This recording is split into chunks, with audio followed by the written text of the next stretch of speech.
চ্যাটার্জি যেভাবে লিখে পাঠিয়েছেন ঠিক সেভাবেই পড়ে শোনাচ্ছি। সময়টা ছিল 1970। তখন আমার বিয়ে হয়নি।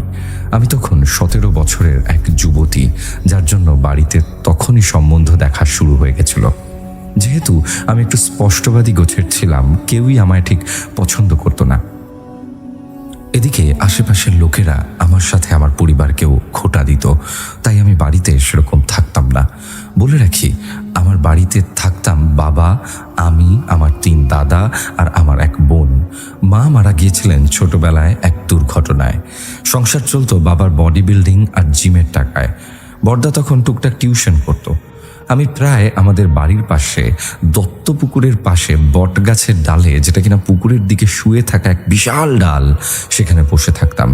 দত্তপুকুর নামটা দেওয়া এই কারণেই যে আমাদের সেই সময় এখনকার মতো তো আর সবার ঘরের ট্যাপের সঞ্চালন ছিল না, তাই প্রত্যেক পদের মানুষের জন্য আলাদা আলাদা পুকুর খোঁড়া হয়েছিল। আমাদের পদবি ছিল চক্রবর্তী। তবুও আমার দত্তপুকুরের দিকে এক অদ্ভুত টান ছিল। যেহেতু সেই সময় দুপুরে মেয়েদের একা ছাড়া হতো না কোথাও, সেহেতু আমি ঘরেই থাকতাম দুপুরবেলাটা। পুতুল বানানো, পুতুলের জামা বোনা, ঘর পরিষ্কার করা, এইসব ছিল আমার দুপুরের কাজ। যেহেতু 4টে বাজলেই আমায় পুকুর পাড়ে যেতে হবে, তাই আমি আর ঘুমোতাম না। আমার কোনো বন্ধু ছিল না, সবার বিয়ে হয়ে গেছিল, তাই আমি পুকুর পাড়ে বসে থাকতাম একা একা। 4টে বাজলেই শাড়ির আঁচলে বাদাম ভাজা নিয়ে দৌড় মারতাম পুকুরের দিকে, যেন মনে হতো ধুলো উড়ে যাচ্ছে। পুকুরে গিয়ে গুটি কই পাথর জড়ো করে কিছু একটা ভাবতে ভাবতে জলে পাথর ছুঁড়ে বাদাম ভাজা খাওয়ার সাথে ঠান্ডা হাওয়া, উফ, সে এক আলাদাই অনুভূতি। তবে একদিন কি হলো, আমার খুব জ্বর ছিল। বাড়িতে লোকের মানা করা সত্ত্বেও আমি পুকুরের ধারে গেছিলাম। ভেবেছিলাম বসবো না, আজ আর চলে যাই বাড়ি। তবে না, এক অজানা মায়া আমায় ওখানে সময় কাটাতে বাধ্য করলো। আমি বসেছিলাম, হঠাৎ কোনো কারণে আমার চোখটা লেগে গেছিল। উঠে দেখি তখন সন্ধে ঘনিয়ে এসেছে। আমি হঠাৎ ভাবতে লাগলাম বাড়ির কথা, যে সবাই তো চিন্তা করবে আমায় নিয়ে। তবে আশ্চর্যের কথা এটাই যে সবাই জানে আমি এখানেই থাকবো, তবুও কেউ এলো না কেন আমার খোঁজ করতে। আমি ডাল থেকে নামার চেষ্টা করায় বুঝতে পারি আমার পা দুটো অবশ হয়ে গেছে। আমার পায়ে কোনো সার নেই, যার উপর নির্ভর করে আমি নিচে নামবো। আমি আমার হাতের ভরসায় যেমন তেমন করে ডাল বেয়ে মাটির খুব কাছ অব্দি এলাম আর একটা লাফ মারলাম। এ কি দেখি, আমি মাটিতে না, মাঝ পুকুরে এসে পড়লাম। আমি সাঁতার জানতাম, তাই আর সেরকমটা ভয় পাইনি। তবে কেন জানি না মনে হচ্ছিল কোনো কিছু আমার পাটা জলের ভিতর টানছে। আমি অনেক কষ্ট করে ডুবে দেখতে গেলাম যে আসলে জিনিসটা কি। কিন্তু এটা কি? দেখি দুটো বড় লাল রক্তবর্ণ চোখ, আর যে জিনিসটাতে আমার পা আটকে ছিল সেটা আর কিছুই না, সেই অবয়বের আঁচল। আমি চোখ বন্ধ করে আঁচলটা খুলে উপরে উঠে সাঁতার কাটতে লাগলাম। যেহেতু পুকুরটা বেশ খানিকটা বড়, তাই ডাঙায় আসতে আমার প্রায় কিছুক্ষণ সময় লাগে। ডাঙায় আসার পর দেখি এক অবয়ব, যে কিনা সাদা শাড়িতে ভিজে অবস্থায় মাঝ পুকুরে দাঁড়িয়ে আছে। কিন্তু সেটা তো অসম্ভব, কারণ মাঝ পুকুরে তো ডুবো ডুবো জল, কেউ সোজা করে সাঁতারই কাটতে পারে না। সেখানে সোজাভাবে দাঁড়ানো তো অসম্ভব। ছাইপাশ না ভেবে আমি দৌড়ে বাড়ি চলে আসি। আমি এসে কাউকে কিচ্ছু বলি না, কারণ আমি জানি যদি ঘটনাটি বলি তাহলে তারা আমায় আর পরের দিন থেকে পুকুরে যেতে দেবে না। কাউকে কিছু না বলে শাড়িটা বদলে নিলাম আর রান্না করতে লাগলাম। সেদিন রাতে আমার অনেক জ্বর, যেন গা পুড়ে যায়। ঘুম আসছিল না, তবুও বড়দা আমার মাথায় হাত বুলিয়ে ঘুম পাড়িয়ে দিল। সেদিন একটা স্বপ্ন এসেছিল, যেটা আমি আজও ভুলিনি। সেই হুবহু দেখতে অবয়বটি এসেছিল আমার স্বপ্নে আর বলেছিল, কিরে বিথি, ভয় পেয়েছিস? আরে ভয় পাস না, আমি তোর ক্ষতি করব না। তুই আমার অনেক বড় উপকার করেছিস। আমি প্রায় 10 বছর এই পুকুরে বন্দি ছিলাম, আমার আত্মার শান্তি হয়নি, কিন্তু তুই আমায় মুক্ত করেছিস মেয়ে। তোকে আশীর্বাদ করলাম, তোর এই বছরেই এক খুব ভালো পরিবারে ধুমধাম করে বিয়ে হবে। আমি স্বপ্ন দেখার পর সত্যি বলতে কি কয়েক রাত ঘুমোতে পারিনি। সে লাল পাড় সাদা শাড়ি, রক্তবর্ণ চোখ, গলে যাওয়া চামড়া, সে এক বিদঘুটে দৃশ্য। সত্যি সেই বছরের নভেম্বর মাসে আমার বিয়ে হয় বইচির বদলা গ্রামে উচ্চ বিদ্যালয়ের শিক্ষক আশিস কুমার চ্যাটার্জির সাথে। সত্যি বলতে কি, তিনি সত্যি খুব ভালো মানুষ। আজ তার সাথে 50টা বছর কাটালাম, কিন্তু কখনো একা অনুভব করতে দেইনি। তার বয়স এখন 85, তবুও সে আমার জন্য আজও রান্না করে খাওয়ায়। সে রিটায়ার করেছে অনেক কাল হলো। আমি রোগী, সুগারের কারণে পায়ের দুটো আঙুল পচে গিয়ে বাদ দিতে হয়েছে। এখন বেডশোর হয়ে পড়ে আছি। বাঁচার ইচ্ছে নেই, তবে এই মানুষটা যে আমার জন্য এত কিছু করেছে তাকে একা করে দিতে পারবো না। তাই আমায় বাঁচতে হবে, নিজের জন্য না হোক এই মানুষটার জন্য। আজকের জন্য এইটুকুই। আশা করি তোমার ভালো লাগবে, এবং তুমি যদি এটা পড়ে শোনাও তবে আমি খুব খুশি হব।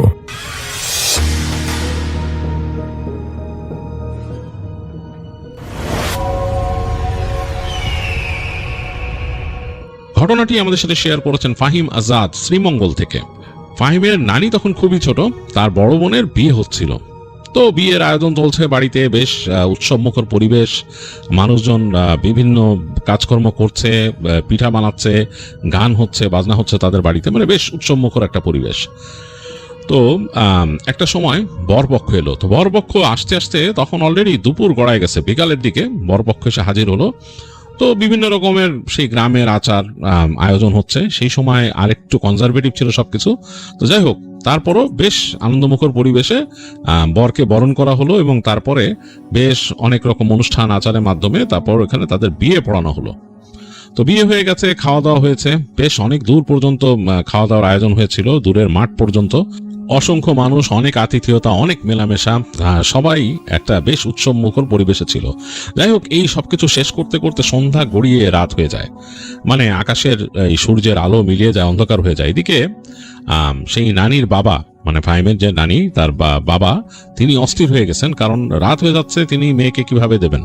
আর এদিকে বরের যে বাবা, তিনিও খুব তাগাদা দিচ্ছেন, কারণ তাকে যেতে হবে।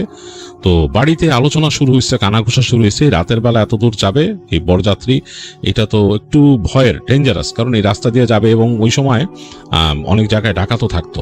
তো এগুলো সবকিছু নিয়ে তারা ভয় পাচ্ছে, রাতের বেলা এরকম নতুন বধূ তারা বিদায় দিবে।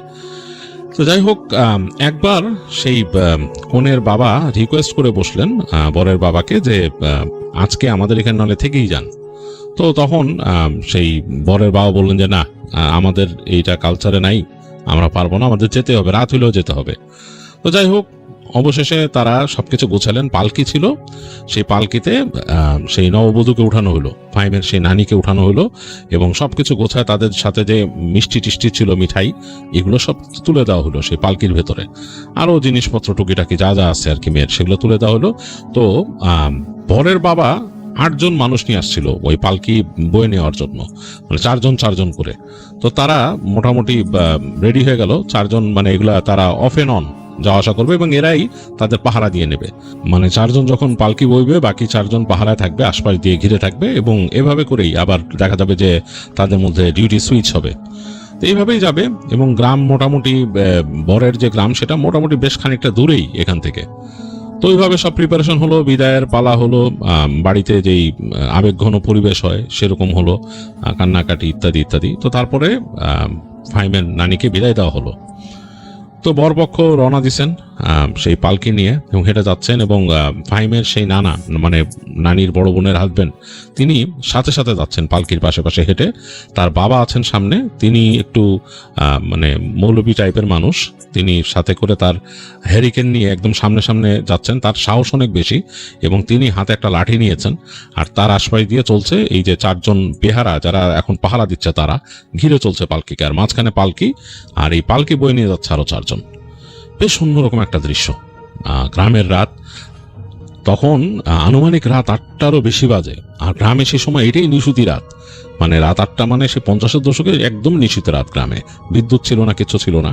তো সেই রাস্তা দিয়ে হেঁটে চলছেন, রাস্তার মধ্যে শুধু পোকামাকড়ের শব্দ ছাড়া আর কিছুই নাই। চাঁদের আলোতে চারিপাশের যে ফসলের মাঠ, এগুলো ধুয়ে যাচ্ছে চাঁদের আলোতে, আর তারা মূল যে সড়কটা ছিল গ্রামের বের হওয়ার, সেটা ধরে যাচ্ছেন।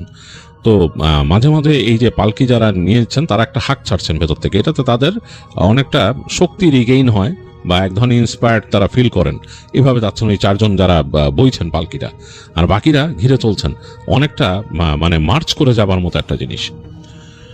তো বর যিনি ছিলেন মানে ফাহিমের সেই নানা, তিনি পালকির পাশে এসে আস্তে আস্তে নিচু স্বরে তার বোনের সাথে কথা বলার চেষ্টা করছেন যে মানে আপনি ঠিক আছেন, এরকম ভাবে বলার চেষ্টা করতেছেন। তো সেখান থেকেও মৃদু কণ্ঠে হালকা কথা আসতেছে। ফাহিমের সে নানা মানে খেয়াল রাখতেছেন যাতে তার বাবা আবার তার এই জিনিসটা না দেখে, কারণ তখনকার মানুষ অনেক কনজারভেটিভ ছিল, তারা মানে একটু বেশি সবকিছু রেখে ঢেকে করতো আর কি। সে সময় লজ্জাটা অনেক বেশি ছিল মানুষের মধ্যে। যাই হোক, হেঁটে চলছে এবং অন্যরকম একটা পরিবেশ, পুরো রাস্তা দিয়ে মনে হচ্ছে যে একটা ডিফারেন্ট লুক, এবং সেই নানার বাবা হাতে হারিকেন নিয়ে সামনে। তো চলতে চলতে তারা অনেক মাঠ পার হয়ে গেল এরকম, এবং মানে প্রান্তরের পর প্রান্তর পার হচ্ছে, এবং যেই তার নানার যে বাবা ছিলেন তিনি বারবার বলতেছেন বেহারাদের যে আরো চলো, আরো সামনে গিয়ে তারপর তোমরা অন্যরা ওরা নাও, কাজ নাও, এরকম ভাবে বলতেছে আর কি, মানে সুইচ করতে আর কি নিজেদের ভেতরে। তো আরো অনেক দূর যাওয়ার পর তারা একপাশে পালকিটা রাখলো, বেয়ারারা পালকিটা রেখে তারা কিছুক্ষণ বিশ্রাম নিল, নিয়ে বাকি যারা চারজন এমনি হেঁটে আসছে তারা পালকি নিল। এই চারজন এখন পাহারার দায়িত্বে আছে, আবার চলা শুরু করলো। এবার চলতে চলতে তারা এই যে গ্রামের যে মূল সীমানা এটা পার হয়ে গেল, এখন ঢুকছে পাশের গ্রামে, এবং সেটা অনেক এই পাশের যে গ্রামটা এইটা একটু টিলা টক্কর দিয়ে ঘেরা, চারিপাশে টিলা টিলা আছে অনেক বেশি, এবং রাস্তাগুলা বেশ এরকম মানে পেছানো পেছানো রাস্তা, টিলার মাঝখান দিয়ে কেটে বানানো অনেক রাস্তা আছে এরকম, মানে একটু অন্যরকম রাস্তাটা, এবং গাছপালা অন্যরকম, টিলার উপরে বড় বড় গাছ, এবং মানে দূরেও দেখা যাচ্ছে যে এই জায়গাতে টিলা একটু শেষ কিছু জায়গায় সমতল জায়গাটার মধ্যে অসংখ্য গাছ, মানে মনে হচ্ছে যে একটা বন্য পরিবেশ এর মধ্যে দিয়ে যাচ্ছে, এবং মেঘে আকাশটা ছেয়ে আছে বেশি। এই জায়গায় রাতের অন্ধকারটা মনে হচ্ছে বেড়ে গেছে, টেন্সড হয়ে গেছে, এবং দূরের ওই গাছগুলাকে মনে হচ্ছে যে অন্ধকারে ছেয়ে আছে পুরা। হারিকেনের আলো খুব বেশি দূর যাচ্ছে না এই অন্ধকারের মধ্যে। তো ওই জায়গা দিয়ে যখন চলছে টিলার মাঝখান দিয়ে, তখন এই যে চারজন এক্সট্রা বেহারা ছিল যারা পাহারা দিয়ে চলছিল, তারা হেঁটে কাছে চলে আসে বরের বাবার কাছে। তো তারা তাকে কিছু একটা বলে কানে কানে। তো বলার পরে যে বরের বাবা যিনি ছিলেন তিনি একটু মাথা নাড়লেন, এবং তিনি দেখলেন যে তিনি মানে জোরে জোরে কিছু দোয়া পড়তে পড়তে চললেন। তো ফাহিমের নানা যিনি ছিলেন মানে যিনি বর, তিনি বুঝতেছিলেন না যে ব্যাপারটা কেন ঘটলো। তিনি মানে হঠাৎ করে তার বাবা এরকম দোয়া পড়া শুরু করলেন, এবং যারা ওখানকার বেহারা ছিলেন, যারা নাকি ওই পালকি বেয়ে নিয়ে যাচ্ছেন, তারা মনে হচ্ছে একটু জোরে জোরে হাঁক দিচ্ছেন। তো তিনি বুঝতে পারলেন না চেঞ্জিংটা কেন ঘটলো। তো তিনি জিজ্ঞেস করলেন ওই চারজন যারা ওই পাশে পাশে চলতেছেন বেহারা, যারা এখন মানে রিল্যাক্সে আছেন, তাদের কাছে জিজ্ঞেস করলেন যে কি ব্যাপার। তো তারা বললেন, শুধু এর মধ্যে একজন বললেন জায়গাটা খুব একটা সুবিধার না, চলেন আপনি হাইটা চলেন, আপনি পালকির পাশে থাকেন একদম। তো তিনি আর কিছু বললেন না। ফাহিমের নানা তিনি চিন্তা করলেন যে হতে পারে চোর ডাকাত কত কিছু থাকতে পারে, গ্রামের রাস্তাঘাট তো ভালো না, তিনিও জানেন যে এরকম রাস্তা দিয়ে রাতের বেলা শান্ত মানুষই চলে না, এরকম অবস্থা। তো যাই হোক, চলতে চলতে তারা যাচ্ছে, অনেক দূর চলে আসছে, অনেকগুলো এরকম টিলার মাঝখানের খাঁজ পার হয়ে হয়ে আসছে। তো একটা জায়গায় এসে দেখলেন যে ওই গাছ, বিশাল একটা বড় গাছ, বট গাছের মতো, ওইটার এই পাশে বেশ ছায়া পড়ছে, পুরো জায়গাটা অন্ধকার হয়ে আছে। তো বট গাছে যাওয়ার আগেই ওইখানে আরো একটু আগে দেখলো যে ওই যারা বেহারা ছিল তারা খুব ক্লান্ত হয়ে গেছে, এবং তারা থেমে দাঁড়ায় পালকিটা নামায় রাখলো, মানে একটু জিরাবে তারা এরকম। তো বাকি নতুন যারা বেহারা তারাও দায়িত্ব নেওয়ার জন্য রেডি, মানে এখান থেকে আবার তারা নিবে। আর বোঝা গেল যে এইটা আরেক গ্রামের একটা অংশ শুরু হয়ে গেছে এখান থেকে, কারণ এই পাশে ফসলের মাঠ আছে বিশাল, দেখা যাচ্ছে যে বিশাল ফসলের মাঠ, এখানে চাষাবাদ হচ্ছে। আর দূরে তাকালে দেখা যাচ্ছে, বোঝা যাচ্ছে ওখানে নদী, মানে এই ফসলের মাঠের ওই পারে নদী মনে হয় বেঁকে গেছে, ওখান থেকে চাঁদের আলো পড়ে একটা রিফ্লেকশন ছুটতেছে সেই একদম প্রান্তে মনে হচ্ছে। তো জায়গাটা বেশ সুন্দর। তো ওখানে যখন তারা বসে সবাই, প্রত্যেকটা বেহারাই বসে গেছে। যে বরের বাবা ছিলেন তিনি একটু মানে মনে হচ্ছে একটু শক্ত সামর্থ্য মানুষ, তিনি লাঠিটা নিয়ে পাশে যে একটু উঁচা একটা মাটির মতো জায়গা সেইখানে বসলেন, বসে তিনি চিরাচ্ছেন। আর বর যিনি ছিলেন তিনি ঠিক পালকির পাশেই বসে রইলেন। একটু পরে দেখা গেল যে শব্দ আসতেছে তাদের পাশে, যে ওইখানে যে ঝোপঝাড় আছে ওটার মধ্যে শব্দ আসতেছে। তো ঝোপঝাড়ের শব্দ হওয়ার ফলে মানে সবাই একটু সচকিত হয়ে গেল যে কি ব্যাপার, শব্দটা কিসের। এর মধ্যে একজন দেখলো যে একটা কুকুরই হবে, কারণ কালো কুচকুচে চোখ দুটা জ্বলতেছে, ওইটা ঝোপের মধ্যে থেকে মাথা বের করছে, এবং ওইটা মুখ খুলে রাখছে, ওইটার ভেতরে দাঁত দেখা যাচ্ছে সাদা রঙের। এটা একজন বেহারা দেখছে। তো বেহারা দেখে ওই বলে জোরে চিৎকার করছে, ওকে ধমক দিয়ে, মানে এরকম করে ধমক দিছে। রাতের মধ্যে এই ধমকের শব্দটা খুব লাউড মনে হয়েছে, কারণ কুকুরটা কিন্তু তখনও শব্দ করেনি। সে ধমক দেওয়ার সাথে সাথেই কুকুরটা একটা শব্দ করলো গড় করে, তারপর দেখলো আরো 4-5টা কুকুর তার পিছিয়ে পিছিয়ে বেরোয় আসলো, এবং সেগুলো সব এরকম কালো রঙের। এবং এর মধ্যে সবচেয়ে সামনে যেটা আছে সেটা ডাকলো, ঘেউ ঘেউ করে ডাকলো, বেশ ভয়ঙ্কর ভাবে কয়েকবার ঘেউ ঘেউ করে ডেকে তারপর আবার লম্বা একটা শব্দ করলো, হাউলের মতো, কান্নার মতো আর কি, মানে বেশ ভয়ঙ্কর, মানে একটা পিলে চমকে যাওয়ার মতো ডাক। তো ফাহিমের নানা একটু ভয় পেয়ে গেলেন, মানে তিনি তো একদম ইয়াং, তিনি ভয় পেয়ে গেছেন।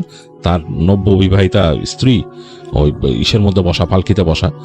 তো তিনি তাড়াতাড়ি পালকির যে এই পাশের যে পর্দা এটা সরায় মাথা ঢুকাইলেন ভিতরে। ঢুকায় তিনি বলতেছেন তার স্ত্রীকে, আপনি ভয় পাবেন না, সামনে কুকুর আসছে, তো কুকুর আসছে, কুকুরকে সবাই তাড়াই দিতেছে, আমিও তাড়াই দিচ্ছি, দাঁড়ান, আমি আছি, আপনি কোনো চিন্তা করেন না।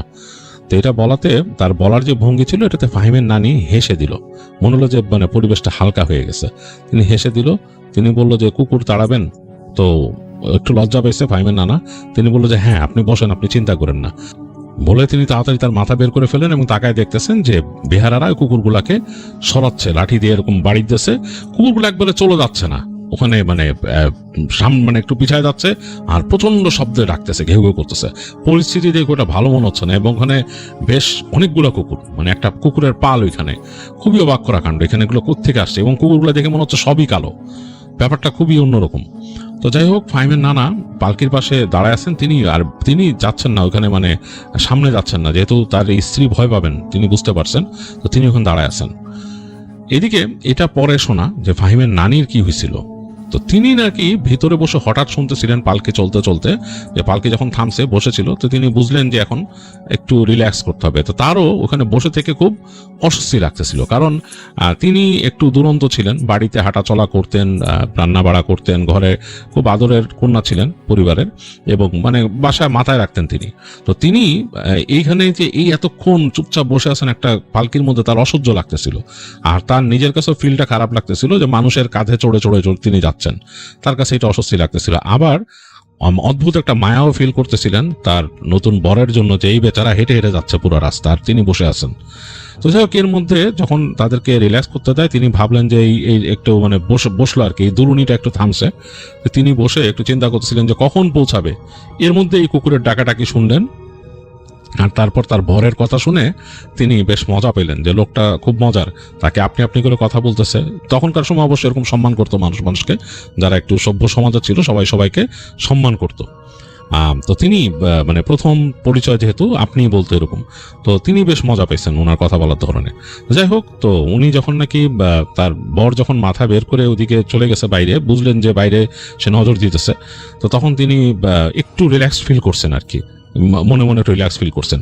আর তার অসহ্য লাগতেছে, তার এখানে অনেক জিনিসপত্র রাখছে, তো মানে অনেক মানে তাদের গয়নাঘাটি অনেক কিছু পালকির ভেতরে, প্লাস তার যে বাড়ি থেকে মিষ্টি টিষ্টি দিচ্ছে এগুলোর একটা ঘ্রাণ আসতেছে কেমন, মানে তার গা গুলাচ্ছে। এর মধ্যে তিনি হঠাৎ করে খেয়াল করলেন, মনে হচ্ছে যে তার পালকির ভেতরে একটা কুয়াশার মতো ছেয়ে যাচ্ছে, এরকম মনে হচ্ছে যে কুয়াশা ঢুকতেছে পালকির ভেতরে। দূরে কিন্তু কুকুরের ডাক হচ্ছে কাছাকাছি, আর এখানে কুয়াশার মতো ঢুকতেছে। আর পালকির ভেতরে কিন্তু কোনো লাইট ছিল না, মানে তার ওইখানে কোনো তারা বাতি দেয় নাই, যেহেতু হারিকেন বাইরে ছিল, এখানে কোনো বাতি দেয় নাই। তো তিনি বুঝতেছেন এই হালকা মানে বাইরের যে আলোটা হালকা আসছে, এর মধ্যেই পালকিটা মতো ধোঁয়ায় ঢেকে যাচ্ছে। তো ওনার কাছে বেশ অস্বস্তি লাগা শুরু করলো, তিনি মানে অবাক হয়ে গেলেন। কি কয়েক সেকেন্ডের মধ্যে তিনি দেখলেন, মনে হলো তার সামনে একটা ধোঁয়ার অবয়ব বসা, এবং সেটা পুরো কালচে বর্ণের, মনে হচ্ছে ডার্ক, পুরো ডার্ক মানে মানে অন্ধকার একটা অবয়ব, নিরেট অন্ধকার একটা অবয়ব। তো তিনি প্রচন্ড ভয় পেয়ে গেছেন, মানে তিনি প্রচন্ড ভয় পেয়েছেন। তো তিনি মানে ডাকতে চাইছেন, ওনার বরকে ডাকতে চাইছিলেন মাথা বের করে, যে এই যে। এর মধ্যে তার কাছে মনে হলো অন্ধকার অবয়বটা হঠাৎ করে সামনে এসে তাকে জাপটে ধরলো। মানে তিনি আর শব্দ করতে পারতেছেন না, মুখ দিয়ে কোনো সাউন্ড করতে পারতেছেন না, তার দম বন্ধ হয়ে আসতেছে। এক পর্যায়ে তিনি আর কিছু মনে করতে পারলেন না, মানে তিনি জ্ঞান হারিয়েছেন। এদিকে ফাহিমের সেই নানা, তিনি কিন্তু বাইরে বসে আছেন, তিনি ওই কুকুর তাড়ানো দেখতেছেন। কুকুরগুলা বেশ দূরে সরে গেছে, বেশ খানিকটা দূরে সরে গেছে ওইখান থেকে। হঠাৎ তিনি দেখলেন যে তার পালকিটা মনে হল নড়ে উঠলো। তিনি তাকায় দেখেন যে পর্দার ফাঁক দিয়ে তার স্ত্রী মানে বিদ্যুৎ গতিতে বের হয়ে গেল দৌড় দিয়ে, পর্দার ফাঁক দিয়ে, মানে পালকি থেকে বের হয়ে গেল তার স্ত্রী দৌড় দিয়ে।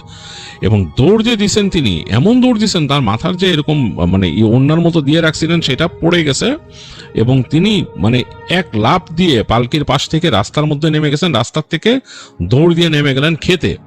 পাশের যে ক্ষেত, ফসলের ক্ষেত, সেই ফসলের ক্ষেতে, এবং সেইখান থেকে তিনি দৌড়াচ্ছেন। তার মাথার চুল আলগা হয়ে গেছে, চুল উঠতেছে বাতাসে, তিনি যাচ্ছেন। তো বোকার মতো ফাহিমের নানা মনে হয় কয়েক সেকেন্ড এই সিন দেখছেন। তারপর তিনি তার বাবাকে ডাক দিলেন জোরে, আব্বা আব্বা বলে, এবং তিনি লাফ দিয়ে তার স্ত্রীর পিছন পিছন ছুটলেন।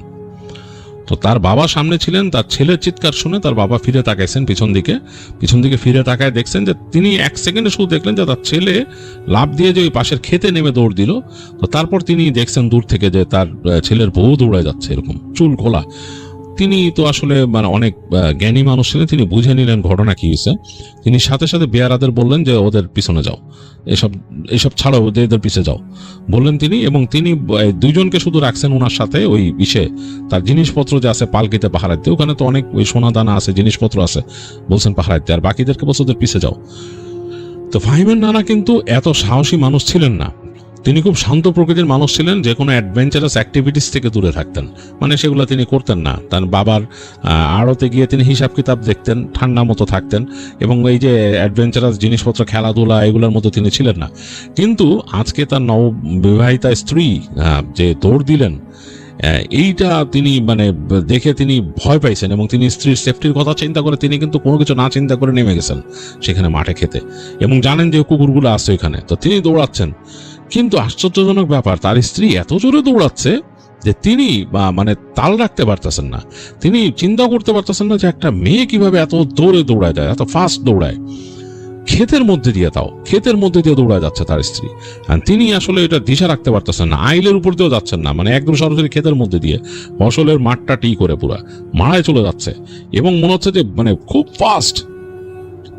তো ফাহিমের নানা পিছনে দৌড়াইতে তিনি পিছনে তাকাইছেন যে তার লোকজন, তিনি শব্দ পাইছেন যে তার বাবা বলতেছে ওদের পিছনে যাও।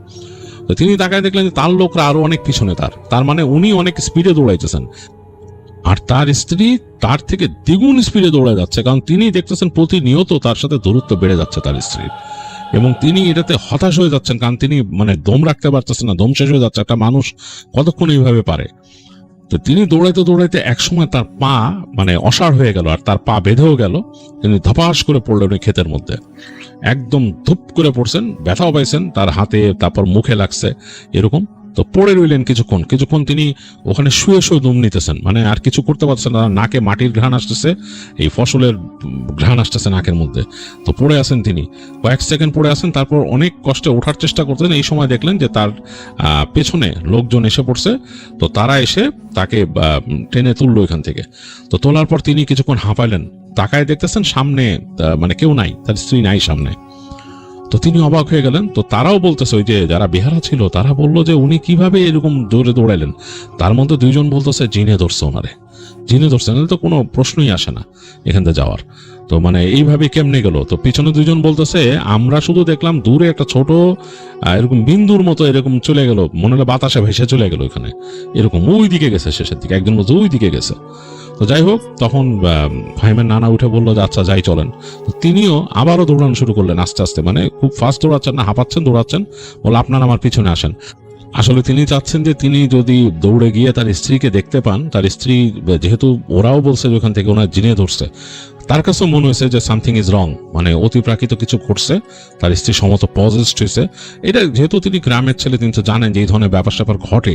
তো তিনি চিন্তা করছেন যে তাকে কি অবস্থায় পাই জানি না, এরা একটু পরেই দেখুক, আমি যে আগে দেখি এটাকে ঠিক করতে পারি কিনা, আগে কি অবস্থা আছে, যদি পাই খুঁজে, আর পাবো তো অবশ্যই, মানে সে ডিটারমাইন্ড যে তিনি খুঁজে পাবেনি। তো তাকে যেই পয়েন্টে দেখাইছে তিনি ওদিকেই দৌড়ানো শুরু করলেন, আর তাদেরকে বললেন যে আমার পিছনে আসেন। তো তারা যেহেতু উনি বলছেন যে তারা একটু আস্তে আস্তে যাচ্ছে, পিছনে আসতেছে।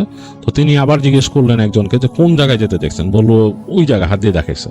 তো এক সময় তিনি পৌঁছায় গেলেন ওই জায়গায়। তো পৌঁছায় যে তিনি দেখতেছেন যে তিনি একটা মানে ক্ষেতের শেষে আসছেন, এই জায়গা দিয়ে ঢালু হয়ে নিচে নেমে গেছে, ওইটা একটা নদীর পাড়, মানে ওইখানে নদী বয়ে যাচ্ছে কুলকুল করে। তো তিনি ওখানে হতাশ হয়ে তাকায় দেখতেছেন, এদিকে চাঁদটা মেঘে ঢেকে যাচ্ছে, আরো মেঘ এসে গিলে ফেলতেছে চাঁদটাকে, চাঁদের আলো কমে গেছে। ডাইনে বামে তাকাচ্ছে যে কোন দিকে গেল তার স্ত্রী। হঠাৎ তার চোখ পড়লো এক পাশে, যে ওই নদীর পাড়ে একটা জায়গায় কাদার মধ্যে মনে হচ্ছে কেউ বসে আছে।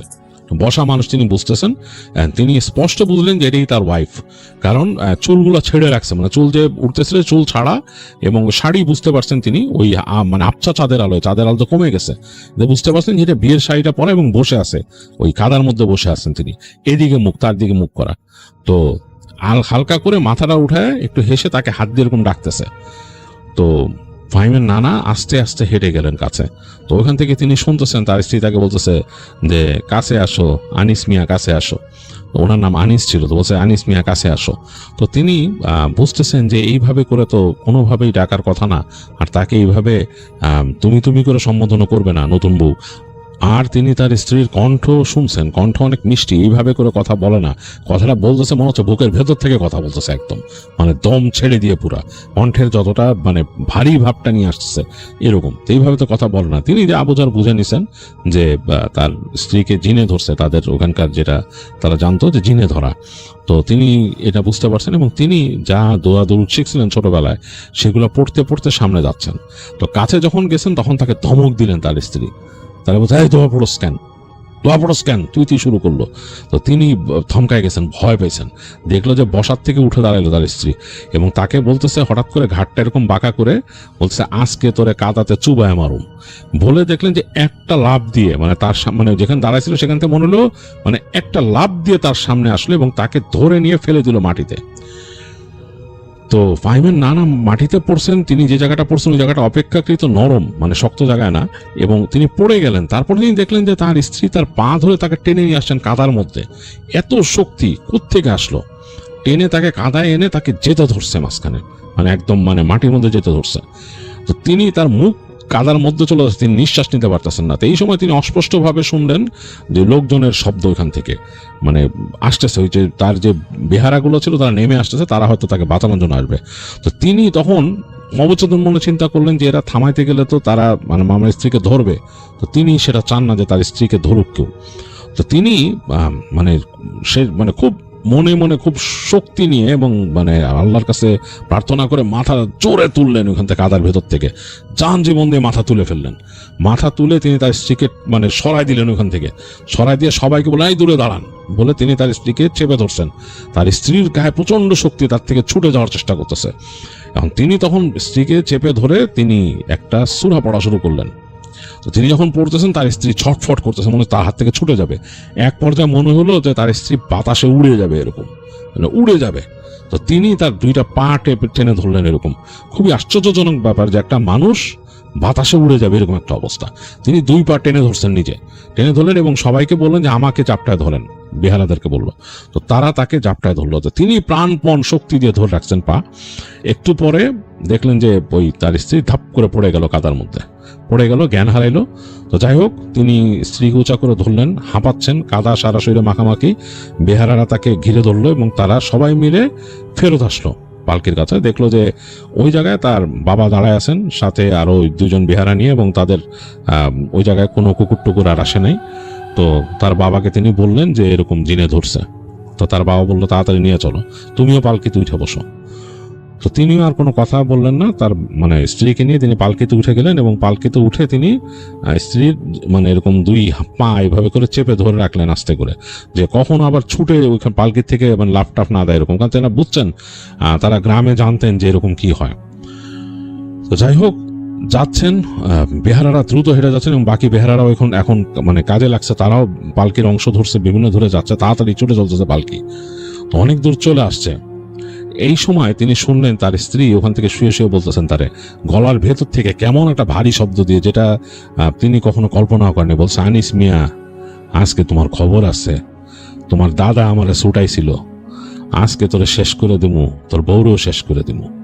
তো এগুলো বলতেছে, আনিস মিয়া বলতেছেন চুপ চুপ বলে দোয়া পড়তেছেন। তো দেখলেন যে তার বউ ওখানে ছাটাফাটা শুরু করলো এবং পালকি এরকম কাঁপতেছে। তো বিহারারা ওখান থেকেই হয়ে গেছে যে কি হয়েছে। তিনি বলতেছেন ঠিক আছে, সব চিন্তা করেন না। তিনি যতদূর পারতেছেন চেষ্টা করে তার স্ত্রীকে ধরে রাখতেছেন ওইখান থেকে, মানে হাত পা চেপে ধরে রাখার চেষ্টা করতেছেন। যাই হোক এই মানে একটা খুবই বাজে অবস্থা ভেতরে এরকম। যাই হোক এরকম করতে করতে কষ্ট করতে বেহারারা তারা চেষ্টা করলেন, প্রাণপণ চেষ্টা করলেন। চলতে চলতে তারা একসময় চলে আসলেন তাদের গ্রামের কাছাকাছি জায়গায়। তো সেইখানে একটা মৌলানা সাহেব থাকতেন, যাকে ফাহিমের নানার বাবা চিনতেন আর কি কারণ ওই মৌলানা সাহেব এবং তার বাবা একসাথে পড়াশোনা করছিলেন, বেশ বয়স্ক মৌলানা সাহেব। তার বাড়িতে ঢুকে গেলেন তারা পালকি নিয়ে। তো ঢোকার পরে ফাহিমের নানার বাবা তাড়াতাড়ি দৌড়ে গেলেন ভিতরে।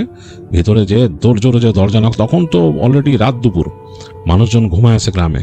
তো তিনি জোরে জোরে দরজা নক করতেছেন, মানে এরকম কিল মারতেছেন দরজায়। তো দেখলেন একটু পরে মৌলানা সাহেব নিজেই খুলে দিলেন দরজা, কারণ তিনি ওই রাতের বেলা তাহাজ্জুদ পড়তেন, ইবাদত করতেন। তিনি বেরিয়ে আসলেন, বললেন কি ব্যাপার, কি হয়েছে, এরকম করতেছেন কেন? তখন বললেন যে আমাকে চিনতে পারছেন, আমি এরকম আপনার বন্ধুর ছেলে, এই ব্যাপার। তো তিনি অনেকক্ষণ তাকাইলেন হারিকেনের আলোতে, ভালো মতো তাকায় বললেন যে হ্যাঁ চিনতে পারছি, কি হয়েছে আপনাদের? তখন বলে যে আপনি আসেন চাচা, একটু দেখেন। তো তাকে ডাকলেন। তো অনেক বয়স হয়ে গেছে, বৃদ্ধ একজন মানুষ, তিনি আস্তে আস্তে বেরোলেন হারিকেনের আলোতে। তো উনি যখন নাকি ওই ইসের কাছে আসছেন, ওই পালকির কাছে আসছেন, তখনই নাকি ছটফট করতেছিল ইসের বউ, মানে ফাহিমের নানি ছটফট করতেছিল, মনে হচ্ছে কি একটা জানি হয়ে গেছে। তিনি ওখানে আসার আগে কি জানি পড়া শুরু করলেন, মানে করে, মানে বিড়বিড় করে তিনি দোয়া পড়তেছেন। পড়তে পড়তে পালকির কাছে গেলেন, যে পালকির উপর হাত দিয়ে দোয়া পড়লেন। পড়ে তিনি পালকির মধ্যে এরকম 3টা হাত দিয়ে এরকম বাড়ি দিলেন। দেওয়ার পর বলল যে কি হয়েছে, এখানে তো জিনের আসর দেখা যায়। তো তখন ফাহিমের নানার বাবা বললেন যে হ্যাঁ আসলে এরকম চাচা, আমার ছেলের বিয়ে করাইছি, এরকম এরকম সমস্যা, এরকম আসার পথে হয়েছে। তো তিনি বললেন যে আচ্ছা ঠিক আছে, বউকে নামায় আনো এখান থেকে। তো নামাইলেন ওখান থেকে, ফাহিমের নানাই ধরে নামাইলেন। নামানোর পর তিনি দেখতেছেন ওইখানে কাদা, বলছে যে ময়লা টয়লা লাগছে, তো তারা আমি ব্যবস্থা করতেছে। তো তিনি ওখান থেকে তাদের বাড়ির ওই ছেলেটাকে উঠাইলেন, যারা দেখাশোনা করে, উঠে আসলো। তারা পানি নিয়ে আসলো। পানি নিয়ে আসার পরে ফাহিমের নানাই যে তার স্ত্রীকে পরিষ্কার পরিচ্ছন্ন করলেন, করার পর নিয়ে আসলেন। তো ওই যে মৌলানা সাহেব, তার স্ত্রী, তিনিও অনেক বৃদ্ধা, মানে তিনি তাকেও নিয়ে আসলেন। ফাহিমের নানিকে তার বিছানায় শোয়াই দিয়ে তাকে বললেন যে পাশে বসতে, কারণ তিনি রুকাইয়া করবেন। তখন গভীর রাত। তো সেই নানি, তিনি এগুলোর সাথে মনে অভ্যস্ত, তিনি জানতেন যে তার হাজব্যান্ড এরকম করেন, মানুষের জিন টিন ছাড়াই দেন, তিনি জানতেন এরকম। আর তিনি হয়তো তাকে সাহায্য করতেন মেয়েদের এগুলো ছাড়ানোর ব্যাপারে। তো তিনি ওখানে বসলেন, আর মৌলানা সাহেব এই পাশে, মানে এদিকে চলে আসলেন। ফাহিমের নানাকে রাখলেন সাথে, বললেন যে আপনি থাকেন, আর ফাহিমের নানার বাবাকে বললেন আপনি বাইরে যেয়ে দাঁড়ান। তো যাই হোক, তারপরে তিনি ওখানে শুরু করলেন দোয়া দরুদ পড়া, তার মতো রিচুয়াল করলেন, মানে তার মতো যে নিয়ম, রুকাইয়ার নিয়ম, সেটা পালন করলেন। তো অনেকক্ষণ পর দেখলো যে ওইখান থেকে ওই ফাহিমের সেই নানি কথা বলতেছে। তো তিনি তাকে জিজ্ঞেস করলেন যে কি ব্যাপার, এই মেয়েকে কেন রাস্তায় ধরছো? তো বলে যে এখান থেকে আসতেছিল বরযাত্রী নিয়ে, মিষ্টি নিয়ে, আমার সাথে ইরা খাইতে চাইছিল। আর এছাড়াও ওর দাদা, মানে এই ফাহিমের নানাকে কথা বলতেছে, তার দাদা আমার ছাড়াইছিল, একবার অন্যায়ভাবে ছাড়াইছিল। আমার এত পছন্দের মানুষ, এই সেই, যাই হোক, এই নিয়ে অনেক ডিবেট হয় দুজনের মধ্যে।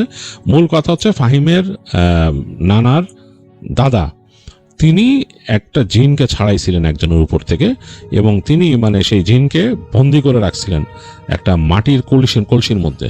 সেই কলসি ভেঙে সে বের হয়ে যায়, এক সময় বের হয়ে গিয়ে সে এখান থেকে, মানে যখন ওদের বাড়িতে বন্ধ করা ছিল, ফাহিমের নানাদের বাড়ি যেটা, সেটা বন্ধ করা ছিল। তো সে সেখান থেকে বের হয়ে ডিসাইড করে এদের আমি কোনো ক্ষতি করব, এবং এটা নাকি জিনরা করে, এরকম প্রায়ই নাকি তারা রিভেঞ্জ নেওয়ার চিন্তা করে। তো সে ওরকম তককে ছিল, বাট ওই দিন সে প্রিপেয়ার্ড ছিল না। সে হঠাৎ করেই ফাহিমের নানার পালকির দেখা পেয়ে যায়, কারণ ওখানে আরও জিনরা ছিল এবং তারা চাইছিল ওখান থেকে মিষ্টি নিয়ে নিবে তাদের যে পালকির থেকে। তো সে যখন ওইখানে আসে, তখনই সে নাকি স্নিফ করে বুঝতে পারে যে এখানে কারা আছে। ফাহিমের নানার বাবাকে দেখে সে, এবং সে তখনই ডিসাইড করে যে সে এখানে রিভেঞ্জ নিবে। সে ওই ফাহিমের নানিকে সে পজেস করে। তো যাই হোক, তাকে ছাড়ানো হয়, এবং যেই ছিলেন, মৌলভী সাহেব ছিলেন, তিনি বললেন যে তুই কি চাস যে তোকে আবারও আমি বন্দি করে ফেলি, তোরে আবারও আমি কোনো কলসে বন্দি করে রেখে দিই অনেক বছর? তো সে বলে না, সে চায় না ওইটা। তো বলে তাহলে কেমনে কি? বলে যে আমার তো প্রতিশোধ নেওয়া বাকি, তো কোনো প্রতিশোধ হবে না, কেমনে কি করবি তুই? তখন নাকি বলে যে আমি কোনো রকম আর করবো না, তবে আমাকে একটা ছাগল দিতে হবে, সুন্দর একটা কালো ছাগল দিতে হবে, যেটা শিং বাঁকা, 2 শিং থাকবে বাঁকা। তো এরকম ভাবে শর্ত দেয় কিছু। তো শর্ত দেওয়ার পর মৌলানা সাহেব বলে এই রাতের বেলা তুই কেমনে এটা চাইলি, তোরে কিভাবে দিব? বলে এটা আপনার ব্যাপার। তো মৌলানা সাহেব অনেক চিন্তা করেন কিভাবে কি করবেন। তো তিনি ওই রাতের বেলায় তার লোককে পাঠান যে আশেপাশের কোনো বাড়িতে এরকম কালো ছাগল আছে নাকি। তো তার লোকরা যে এরকম 4-5টা বাসা খুঁজে, একটা বাসার মধ্যে একটা ছাগল পায়, সেটা 2টা শিং আছে, এটা একটু বাঁকা। তো ওই ছাগলটাকে তারা নিয়ে আসে। আনার পরে বলে যে এই ছাগল নিয়ে আমি চলে যাব। সেই জিন বলে আমি ছাগল নিয়ে চলে যাব। ছাগলটাকে নাকি রাখা হয় ঘরের বাইরে, মানে যেখানে তাকে করা হচ্ছে, তাড়ানো হচ্ছে। এটা একটা টিনের ঘর ছিল, মানে টিনের ঘর, ওই টিনের ঘরের বাইরে রাখা হয় ছাগলটাকে, দাঁড়া করায় রাখা।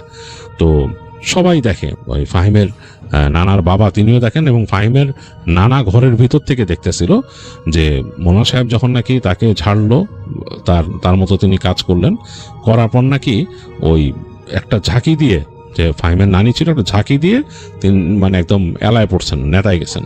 তার মনে হলো যে পুরা চলে গেছে, সেন্স চলে গেছে। আর ওইখানে ছাগলটা নাকি জোরে জোরে ডাকা শুরু করে। প্রথমে ভয়ার্থভাবে কয়েকবার ডাকে, তারপর জোরে জোরে ডাকা শুরু করে, মানে প্রচন্ড জোরে জোরে, এবং তার এই ছাগলের ডাকও চেঞ্জ হয়ে যায়, পুরো অন্যরকম চেঞ্জ হয়ে যায়। তো তখন মনে হচ্ছে যে ছটফট করতেছে, যে খুঁটির মধ্যে ছিল ছটফট করতেছে। তো তখন ওই মৌলভী সাহেব বলে যে এই খুঁটিটা, তার বাঁধনটা খুলে দাও। তো বাঁধনটা খুলে দেওয়ার পরেই নাকি ছাগলটা একটা লাফ দিয়ে, ওই যে বারান্দার মধ্যে ছিল, একটা লাফ দিয়ে সামনে পড়ে একটা দৌড় মারে, ভোঁ দৌড়। এবং দৌড়াইতে দৌড়াইতে নাকি ছাগলটা ওই যে ক্ষেত আছে, ক্ষেতের মধ্যে দিয়ে দৌড়ায় চলে যায়, ওই দূরে গাছগাছালি আছে ওইদিকে একদম চলে যায়। তো ওই ছাগলকে নাকি আর কেউ খুঁজে পায় নাই, ওই ছাগলকে নাকি আর কেউ দেখে নাই কখনো, ছাগলটা গন, মানে এরপরে আর কেউ খুঁজে পায় নাই। তো যাই হোক, তো ফাহিমের নানিকে ছেড়ে গেছে ওই জিন তখন। তারপর তাকে আবার পালকিতে নিয়ে আসা হয়, এনে তারপর তাদের বাড়িতে আনা হয় এবং তাকে শুশ্রূষা করা হয়। তো পরবর্তীতে যখন তার হুঁশ ফিরে, মানে সে কিন্তু মোটামুটি সেন্সলেস অবস্থায় ছিল, তার যখন হুঁশ ফিরে, মোটামুটি সে যখন সেন্সে আসে, তখন সে মনে করতে পারে ওই যে তার আসার সিনটা, সে যতক্ষণ পর্যন্ত তার ছিল, পালকিতে ছিল, তারপর সে ওই যে দেখলো একটা অন্ধকার অবয়বের মতো তাকে যে চেপে ধরলো, তারপর তার আর কিছুই মনে নাই। বাকি জিনিসটা সে আর কিছুই মনে করতেই পারে না, তার সব ভুলে গেছে সে। তারপর তার সেন্স ফিরছে ওই যে তার শ্বশুর বাড়িতে এসে, এটাই, এবং তার সরাসরি অনেক ব্যথা, হাতে পায়ে ব্যথা। তো যাই হোক, ফাহিমের নানা নাকি তিনি অনেক ভালো মানুষ ছিলেন, তিনি তার স্ত্রীকে বুঝতেই দেন নাই প্রথমে যে কি হয়েছিল। তার স্ত্রী এতটুকু বলে যে সে এরপর কেন মনে করতে পারে না আর কিছু। তো তিনি প্রথম দিকে তার স্ত্রীকে বলছেন যে ওগুলা তুমি দুঃস্বপ্ন দেখতেছিলা, এখানে আসার সময় তুমি ঘুমাই গেছিলা, তোমার ঘুম ভাঙছে আমাদের এখানে। তখন তার স্ত্রী বলে আমার হাতে পায়ে ব্যথা কেন, আমার এখান থেকে এরকম ছিলে মিলে গেছে কি জন্য। তো তখন তিনি আস্তে ধীরে বলেন যে এরকম এরকম ঘটনা ঘটছিল, এবং তিনি বলে যে এটা তোমার দোষ না, এটা আমাদেরই পরিবারের মধ্যে এটা আছে, এখন আমি আর কি করতে পারি, আমার জন্য তুমি এই কষ্টটা করলা। যাই হোক, তারপর তাদের তারা আর এই ঝামেলার মধ্যে দিয়ে তারা যায় নাই। তাদের এই ঘটনাটা এতটুকু ছিল ফাহিমের সেই নানির, এবং সেই ঘটনাটা শেয়ার করছে। আর এমনি গ্রামে অনেক কিছুই দেখতো, তার নানি আর অনেক কিছু দেখছে, বড় নানি, এটা তার নানির বড় বোন। তো এমনি অনেক কিছু দেখছে গ্রামে, এটা ওইটা, মানে এটা গ্রামের নর্মাল ব্যাপার ছিল তখন, ওই টুকিটাকি জিনিস দেখা। তো এই ছিল এই ঘটনাটা।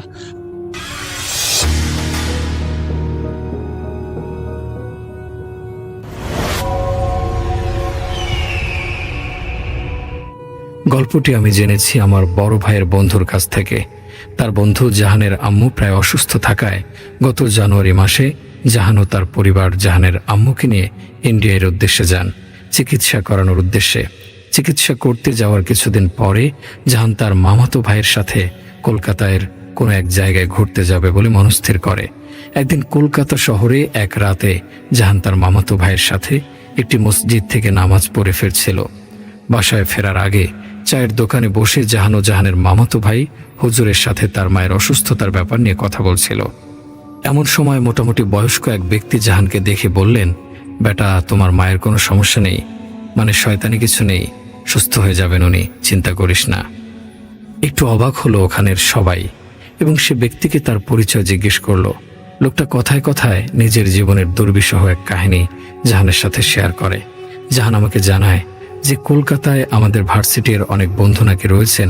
যাই হোক, এরপর জাহান আমাকে বলে যে সেই ব্যক্তির সাথে তার পরিচয়ের পরদিন সন্ধ্যায় মসজিদে যাওয়ার পর সেই ব্যক্তির সাথে একজন মধ্যবয়স্ক ভদ্রলোককে দেখতে পেল তারা। জাহানও তার মামাতো ভাই ও সেই দুজন ব্যক্তিকে মসজিদের কোনায় বসে কথা বলার সময় দেখল। সেই ব্যক্তি জাহানকে তার জীবনের একটি ঘটনা শোনানোর পর জাহান আমাকে আপনাদের সাথে শেয়ার করার কথা জানায়, এবং এও জানায় যে আমি আপনাদের সাথে পুরো ঘটনাটি যেন শেয়ার করে থাকি। এরপর সেই ব্যক্তি জাহানের কাছে ঘটনাটি জানানোর পর জাহান আমাকে সেই ঘটনাটি বাংলাদেশে ফিরে শেয়ার করে। সেই বয়স্ক ব্যক্তির ঘটনা আমি ওনার ভাষাতে আপনাদের সামনে উপস্থাপন করছি। যদি অনিচ্ছাকৃত কোনো ভুল ত্রুটি হয়, আপনাদের নিকট ক্ষমা প্রার্থনা করছি। আসসালামু আলাইকুম জাহান, আজ আমি তোমাকে যে ঘটনাটি পাঠাচ্ছি তা আমি অন্য কারো মাধ্যমে পাঠাচ্ছি, কারণ আজকের দিনে আমার কাছে নিজস্ব বাড়ি, মোবাইল, গাড়ি কিছুই নেই। যদি থাকতো তবে আমি নিজেই তোমাদের কাছে এসে ঘটনাটি জানাতাম। কিন্তু এমন এক সময় ছিল আমি কোটিপতি ছিলাম, আমার অনেক অনেক টাকা ছিল, যখন অনেকে লাখপতিও ছিল না। কিন্তু একজন কোটিপতি মানুষ কেন এমন ফকির বনে গেল, কেন এখন এমন দুর্বিষহ জীবনযাপন করছে, সেটা তুমি আমার ঘটনা শুনলেই বুঝতে পারবে। আমার নাম বশির আহমেদ। আমি ভারতবর্ষের আনাচে কানাচে ট্যুর দেই আর কি, ঘুরে ফিরে বেড়াই। আমার কোনো বাড়িঘর নেই। ছোট বয়স থেকে আমার ওপর আল্লাহ তাআলার অনেক রহমত ছিল। আল্লাহ আমাকে একটি ধনী এবং খানদানি পরিবারের সন্তান হিসেবে এই পৃথিবীতে পাঠিয়েছিলেন। শুধু ধনী নয়, আল্লাহ আমাকে অনেক সুদর্শন বানিয়েছিলেন, অনেক ভালো বাবা মা, ভাই বোন, ভালো চেহারা, ভালো ভাগ্য, টাকা, সম্মান। আল্লাহ যেন এই সব কিছু আমাকে দিয়ে পরিপূর্ণ করে রেখেছিলেন। ভাই, আমি কিন্তু নিজের প্রশংসা করার জন্য একেবারে এসব বলছি না, বরং আমি আমার জীবনের সত্যিটাই তুলে ধরছি। এসব কিছুর সাথে সাথে আল্লাহ আমাকে খুব বুদ্ধিমানও বানিয়েছিলেন। আমাদের পরিবারের অঢেল ধন সম্পদ থাকার পরও আমার ভেতরে একটা তাড়না ছিল, যেন এই সম্পদ আমি কিভাবে দ্বিগুণ বা তিনগুণ করতে পারি। এই কারণেই আমি মাত্র 15 বছর বয়সে ব্যবসায় জড়িয়ে পড়েছিলাম। আমার আজও মনে পড়ে, সেই ছিল 1990 সাল। মাত্র 20 বছর বয়সেই আমি একটি বড় জুয়েলারি প্রতিষ্ঠান তৈরি করেছিলাম। এখন নিশ্চয়ই আপনারা ভাবছেন, এত ছোট একটা ছেলে কিভাবে একটি জুয়েলারির ব্যবসা করতে পারে, বা এত টাকাই বা সে কোত্থেকে পেল। ওই যে বলেছিলাম, আমার পরিবারের আর্থিক অবস্থা খুবই ভালো ছিল। আর 20 বছরের বাচ্চারা যখন তাদের বাবা মার কাছে আবদার করত, আমি তখন আমার আব্বুর সাথে ব্যবসা নিয়ে আলোচনা করতাম, নানান যুক্তিতর্ক উপস্থাপন করতাম। আমার আব্বু বলতেন আমি নাকি আমার বয়সের থেকেও 5 বছর এগিয়েছিলাম। আমার এখনও মনে আছে যে আমি এই কাজটা মাত্র 5 লাখ টাকায় শুরু করেছিলাম, যার মেইন ইনভেস্ট ও ফান্ডিং করেছিলেন আমার বাবাই। আমার বড় ভাই হাসান আমাকে বলতেন, আমাদের তো অনেক আছে ভাই, তুমি পারিবারিক ব্যবসায় বসো, এভাবে তোমার আলাদা কাজ করে কি দরকার। কিন্তু আমি তো আমার ভাইয়ের কথা শোনার লোক ছিলাম না, এবং পারিবারিক ব্যবসায় বসার মতো মানসিকতা আমার ছিল না। অবশেষে আমার জেদের সামনে উনিও হার মানলেন। আমি যেই কাজ 5 লাখ টাকা দিয়ে শুরু করেছিলাম, সেই কাজে এত উন্নতির দিকে যাচ্ছিল যে মাত্র 3 বছরের মধ্যে 5 লাখ টাকা 50 লাখ টাকায় পৌঁছে গিয়েছিল। আমি আমার বাবার থেকে নেওয়া টাকাটাও ব্যবসায় নীতি অনুযায়ী ইন্টারেস্ট সহ ফেরত দিতে সক্ষম হই। তখন বাসার সবাই আমার প্রশংসায় পঞ্চমুখ। ওনারা বলতেন, দেখো কেমন স্মার্ট আমাদের ছেলে, ব্যবসায় কতটা দক্ষ। আসলে ভাই, 50 লাখ টাকা তখনকার সময় অনেক বিশাল অঙ্ক ছিল। আমার পা যেন তখন আর মাটিতে ছিলই না। আমি যেন আসমানে নতুন এক উড়ান উঠতে যাচ্ছিলাম। জীবনে প্রথম ব্যবসা, তাও আবার এত ছোট বয়সে, এবং আল্লাহ আমাকে এতটাই তৌফিক দিয়েছিলেন যে আমি আরো উৎসাহী হয়ে উঠলাম, এবং আমি ভাবলাম এই কাজটাকে আরো বড় করতে হবে। তাই আমি বিদেশ থেকে প্রচুর দামি পাথর আমদানি করতে শুরু করলাম। আল্লাহ সেখানেও আমাকে অনেক সাহায্য করেছেন এবং আমাকে সঠিক পথ প্রদর্শন করেছেন, আলহামদুলিল্লাহ। আর এরপর মাত্র 4 বছরের মধ্যে আমি প্রায় 7 কোটি টাকার মালিক হয়ে গিয়েছিলাম। আমি যেই সময়ের কথা বলছি, সে সময় দেশে কোটিপতির সংখ্যা খুব একটা ছিল না, এমনকি লাখপতি হওয়াও একটা বিশাল ব্যাপার ছিল। কিন্তু সেই সময় আমি মাত্র 27 বছর বয়সে তা অর্জন করেছিলাম। আল্লাহর রহমত ও আমার পরিশ্রমের মাধ্যমে আমার জীবনযাপন ছিল খুবই হাইপাই। নতুন গাড়ি নিয়ে যেখানে ইচ্ছা যেতাম, বৃত্তবান মানুষদের সাথে ওঠা বসা করতাম। আমার মনে হতো আমি জন্ম নিয়েছি খানদানি একটি পরিবারে, আর আমার পরিবার ইন্ডিয়ার সবচেয়ে ধনী পরিবারগুলোর মধ্যে অবস্থান করবে। আমার বাড়িতেও মা বাবা আর ভাইরা আমার প্রশংসা করতেন। তারা বলতেন, সত্যি তুমি তোমার পরিশ্রম আর বুদ্ধিমত্তা দিয়ে এত ছোট বয়সে কি অসাধারণ কিছু করেছ। সে যাই হোক, আল্লাহর অনেক রহমত, অঢেল ধন সম্পদ থাকার পরেও আমি কখনোই অহংকারী ছিলাম না। আর আমার আশেপাশের মানুষরাও আমার এই সাদাসিধে স্বভাব দেখে খুব প্রশংসা করত। এবার আসি সেই মূল কথায়, যেখানে আমার জীবনের পতনের মূল সূত্রপাত হয়েছিল। আমার সকল ভাই ও বোনদের বিয়ে শাদী ধুমধাম করে হয়ে গেছে। তখন আমি একমাত্র অবিবাহিত ব্যক্তি। আমি একাই থাকতাম কাজের কারণে। যেহেতু সব ভাই বোনদের বিয়ে হয়ে গিয়েছিল, তাই আমার বিয়ে নিয়েও আমার আব্বু আম্মু ভাবনা শুরু করে দিলেন। পরিবারের সকল সন্তানদের বিবাহ ইতিমধ্যে সম্পন্ন হবার ফলে আমার উপর বিয়ের চাপটা অনেক বেড়ে গিয়েছিল। আমার মা জিজ্ঞেস করতেন, যদি তোমার কাউকে পছন্দ হয় তাহলে বলো। যদিও বিষয়টা একটু লজ্জার ছিল, তবুও আমি আম্মুকে বলতাম, যেখানে আপনার ভালো লাগবে সেখানে আমার বিয়ে ঠিক করে দেবেন। অবশেষে অনেক খোঁজার পর আম্মু আমার জন্য একজন মেয়ে খুঁজে পেয়ে গেলেন। যে পরিবারের মেয়ে আমার আম্মু আমার জন্য দেখেছিলেন, সেই পরিবারটি খুব বেশি ধনী ছিল না, কিন্তু তারা আচার ব্যবহারে, শালীনতায় অনেক সমৃদ্ধ ছিল।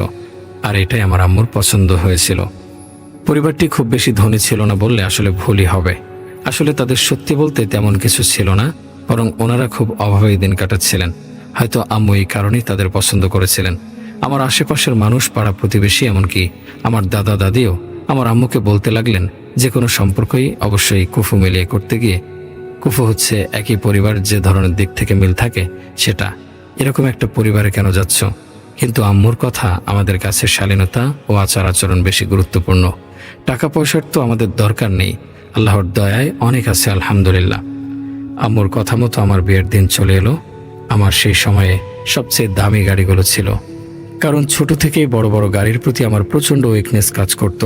যখন আমি 6টা গাড়ি নিয়ে সেখানে পৌঁছালাম, তখন লোকজন আমার গাড়িগুলো দেখে অবাক হয়ে তাকাচ্ছিল।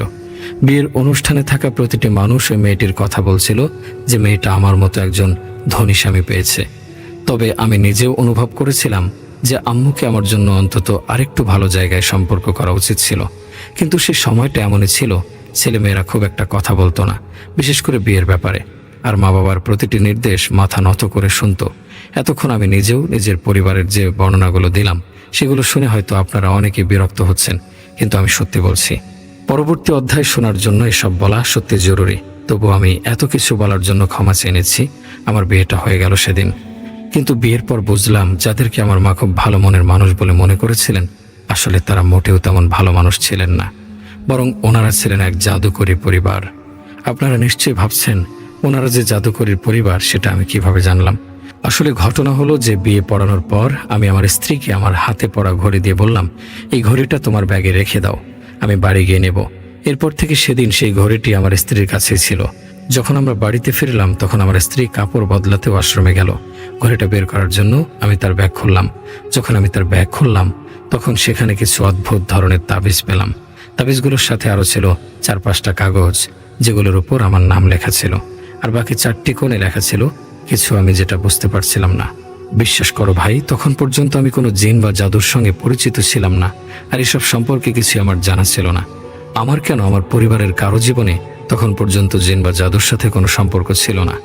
যাই হোক, বিয়ের পর আমি বুঝতে পারলাম আমার শ্বশুরবাড়ির লোকজন কতটা লোভী।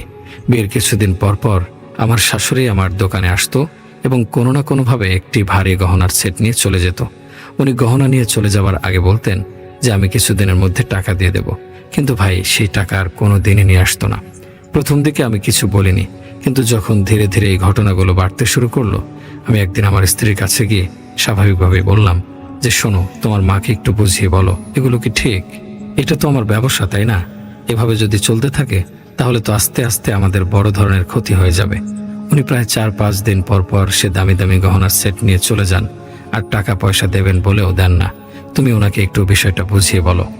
আমার কথা শুনে আমার স্ত্রী আমার ওপরেই খুব ক্ষেপে গেল। বলল, যদি আমার মা 2-3টি সেট নিয়েও নেয় তাহলে এতে আপনার সম্পদ কি কমে যাবে? আপনি এমন ছোট লোকের পরিচয় দিলেন। আমি আমার স্ত্রীর আচরণ দেখে হতবাক হয়ে গেলাম। আমি ওকে বললাম যে এটা সম্পদের ব্যাপার না, এটা আসলে মান সম্মানের বিষয়। এটা কি ধরনের কথা যে দোকানে এসে নিজের ইচ্ছা মতো জিনিস নিয়ে যাবে, বিনা পয়সায় নিয়ে চলে যায়? আমার বউ মাটির দিকে তাকিয়ে ঘর থেকে বের হয়ে গেল। আমি জানতাম সে তার বাবার বাড়ি গেছে। সন্ধ্যার মধ্যে সে তার বাবার বাড়ি থেকে ফিরে এসে আমার মুখে সজোরে টাকা ছুঁড়ে মারল। আমি অবাক হয়ে বললাম, এতটুকু সম্মান আমাকে করো? এটা কি ধরনের আচরণ? তোমার স্বামীকে সম্মান দিতে শেখো। তোমার কি এতটুকু ভদ্রতাও নেই? এরপর আমি টাকাগুলো নিয়ে দোকানে চলে গেলাম। দোকানে আমার ম্যানেজার টাকাগুলো গুনে আমাকে জানালো যে আমার শাশুড়ি যত দামের গহনা নিয়ে গিয়েছেন এখানে তার অর্ধেক দামও নেই।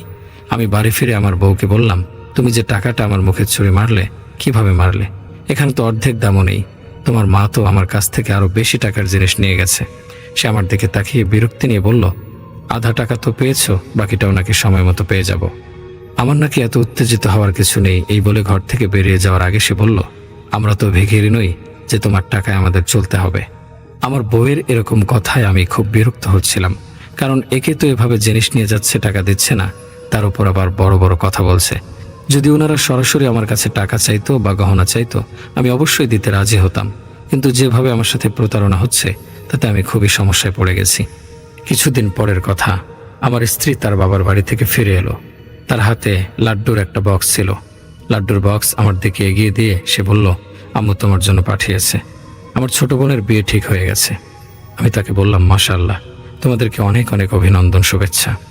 এরপর তার আম্মুকেও আমার পক্ষ থেকে শুভেচ্ছা দিতে বললাম এবং জানিয়ে দিলাম যে আমি যদি পাই তাহলে তাদের বাড়িতে যাব এবং আমার শাশুড়িকে নিজে অভিনন্দন জানিয়ে আসব। আমি ছোট থেকে মিষ্টি খুব পছন্দ করতাম। আমি আমার স্ত্রীর আনা সেই বক্স খুললাম এবং লাড্ডু খেতে শুরু করলাম। লাড্ডু খাওয়ার পর আমার মনে হলো যেন আমার মাথা ঘুরতে শুরু করেছে। আমার মনে হলো আমি অজ্ঞান হয়ে যাচ্ছি। কিন্তু অজ্ঞান হওয়ার আগে যে দৃশ্যটা দেখলাম সেটি হলো আমি পড়ে যাচ্ছি আর আমার স্ত্রী আমার দিকে তাকিয়ে হাসছে। যখন আমার চোখ জোড়া খুলল আমি তখন হাসপাতালে। আমার কাছে আমার পরিবারের লোকজনও ছিল, আমার বউ ছিল, আমার শাশুড়িও দাঁড়িয়েছিলেন। আমি উঠে সবার প্রথমে আমার বউকে জিজ্ঞেস করলাম, তুমি লাড্ডুতে কি মিশিয়েছিলে? একদম হঠাৎ করে আমার বউ আর শাশুড়ি অস্থির হয়ে গেল। আমার শাশুড়ি বললেন, বাবা, আমরা তো কিছু মিশাইনি। আমি ওনার থেকে মুখ ফিরিয়ে নিয়ে আমার বড় ভাই হাসানকে বললাম, ওই লাড্ডু খাওয়ার পর আমার শরীর খারাপ হয়ে গেছে। আমার পরিবার অবাক হয়ে আমাকে জিজ্ঞেস করলো, কোন লাড্ডু? আমি বললাম, আমার বউ তার বোনের বিয়ের খবর জানানোর জন্য যে লাড্ডু নিয়ে এসেছিল সেই লাড্ডু।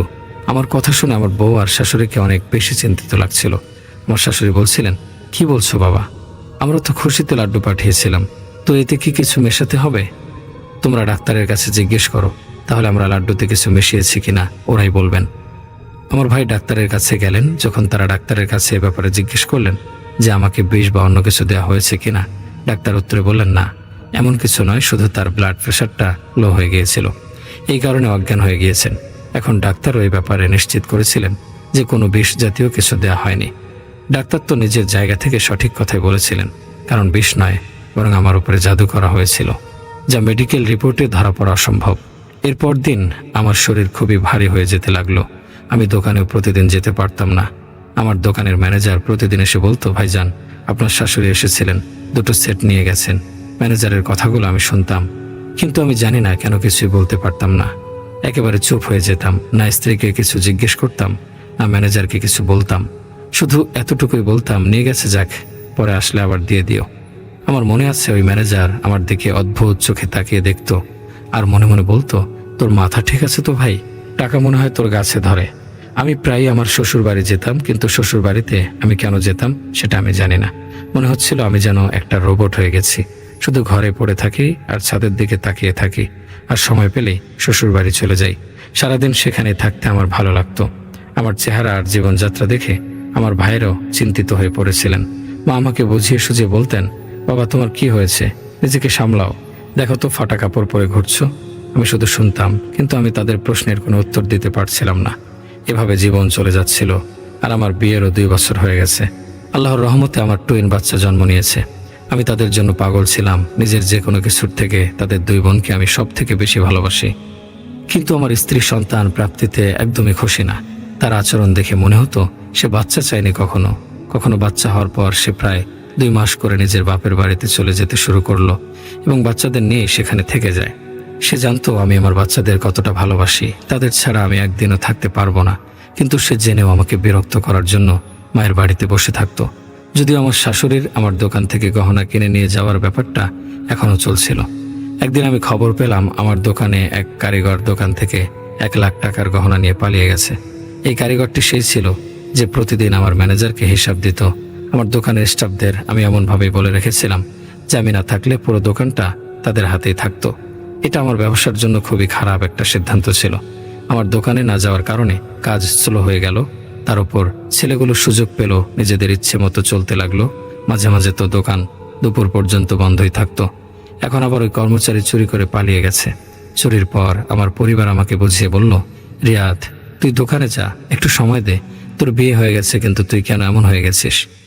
বুঝতে পারছি না। তাদের কথায় আমি দোকানে যাওয়া আবার শুরু করলাম, কিন্তু 1-2 ঘন্টার বেশি বসে থাকতে পারতাম না।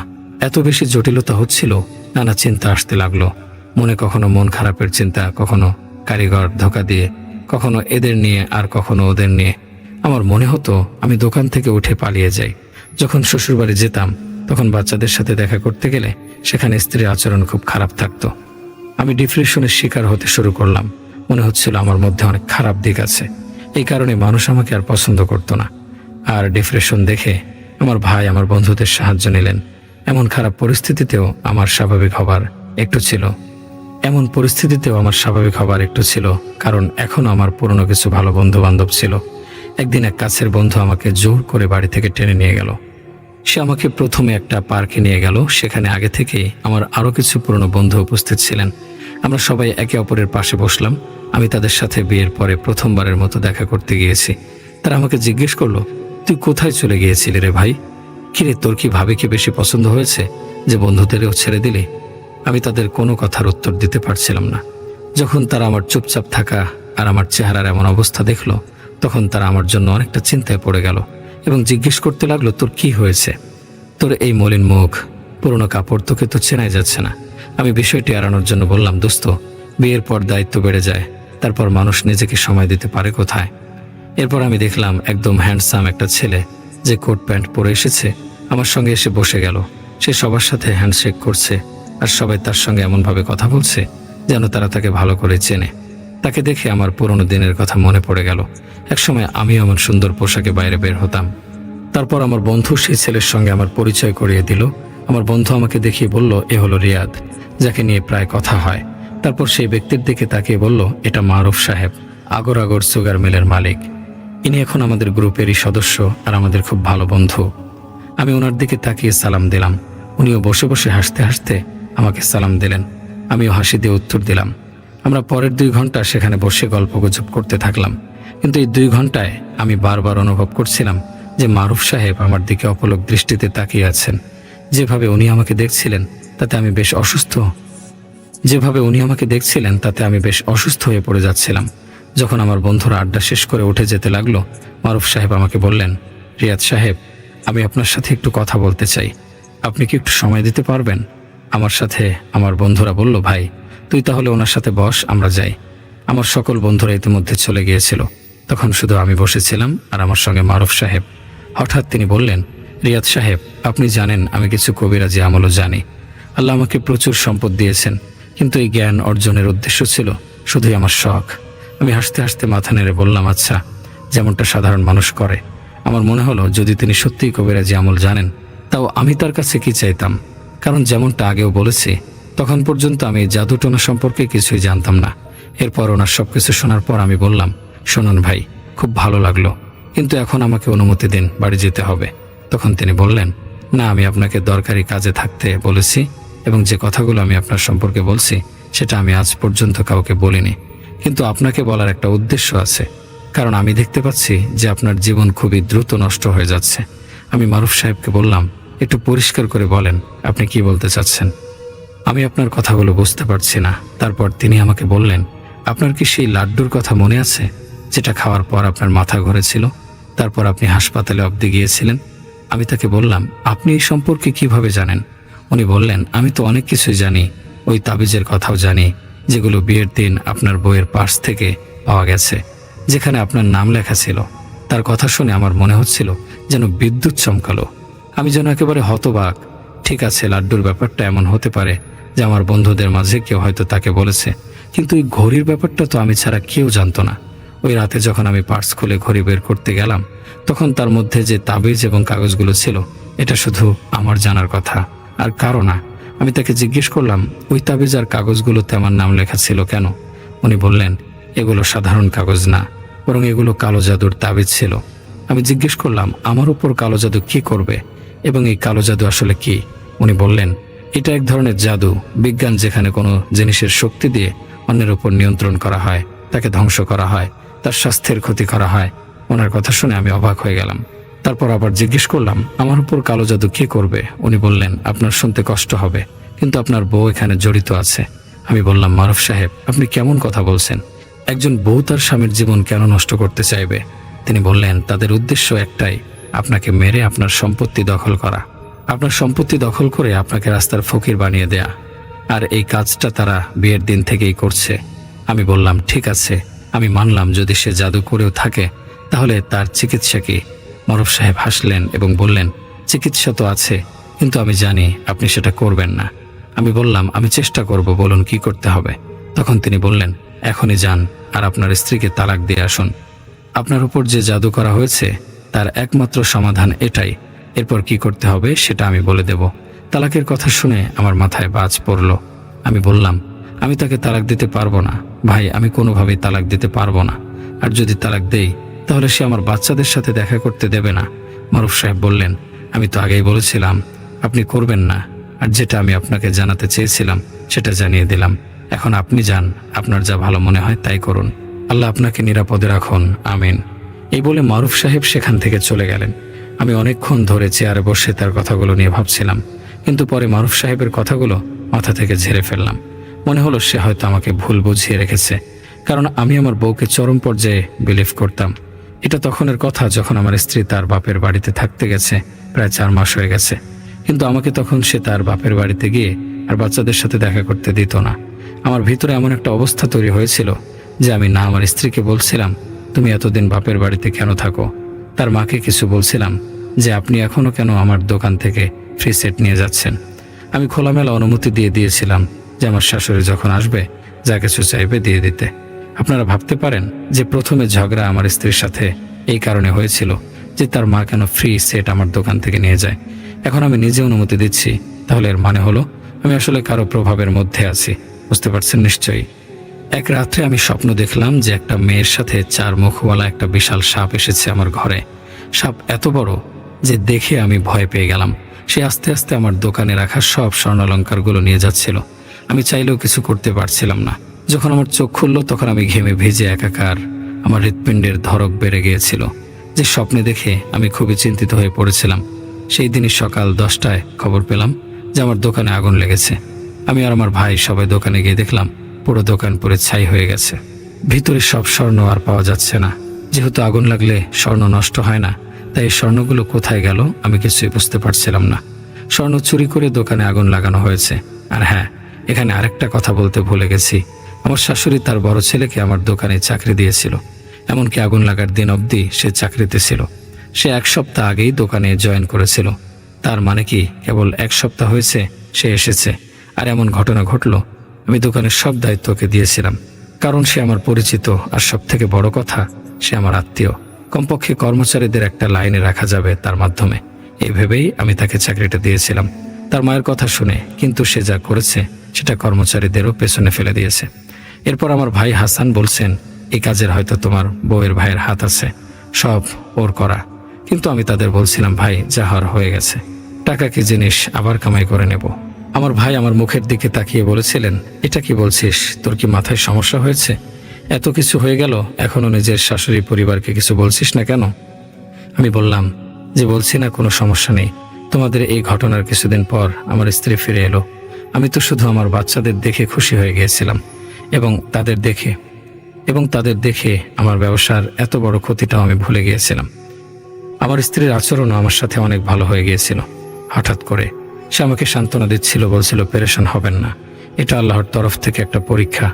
পরের 1-1.5 মাস আমার খুব ভালো কেটেছে, বাচ্চাদের সাথে খেলতে খেলতে, এবং স্ত্রী তো খুব ভালো আচরণ করলো। তারপর আমার স্ত্রী আবার তার বাপের বাড়িতে চলে গেল। 2 দিন পর ফিরে এলো। তার হাতে একটা ক্ষীর রান্না করা কাচের বাটি ছিল। সে বলতে শুরু করলো আমি আপনার সমস্যার জন্য কোরআন খতম দিয়েছিলাম, আর এই ক্ষীর হাফেজদের খাওয়ানো হয়েছে, আর একটা পড়া ক্ষীর, তাই আমি ভাবলাম যে আপনার জন্য নিয়ে আসি। আমার বউয়ের কথা শুনে যখন আমি ক্ষীরটা খেলাম তখন যেন আমার অন্যদিকে আর কোনো খেয়াল ছিল না। আমি যেন আমার বউয়ের পোষা কুকুরের মতো প্রভুভক্ত হয়ে গিয়েছিলাম। যেমন যখন আমি ক্ষীরটা খাচ্ছিলাম আমার স্ত্রী আমাকে বলছিলেন যে আপনি আপনার সম্পত্তির অংশের দাবি করুন এবং আপনার ভাইদের বলুন যেন তারা আপনার অংশ দিয়ে দেয়। আমার আম্মু আব্বু মারা গিয়েছিলেন এর মধ্যে, আর আমার সব খরচ আমার ভাই চালিয়ে নিচ্ছিলেন।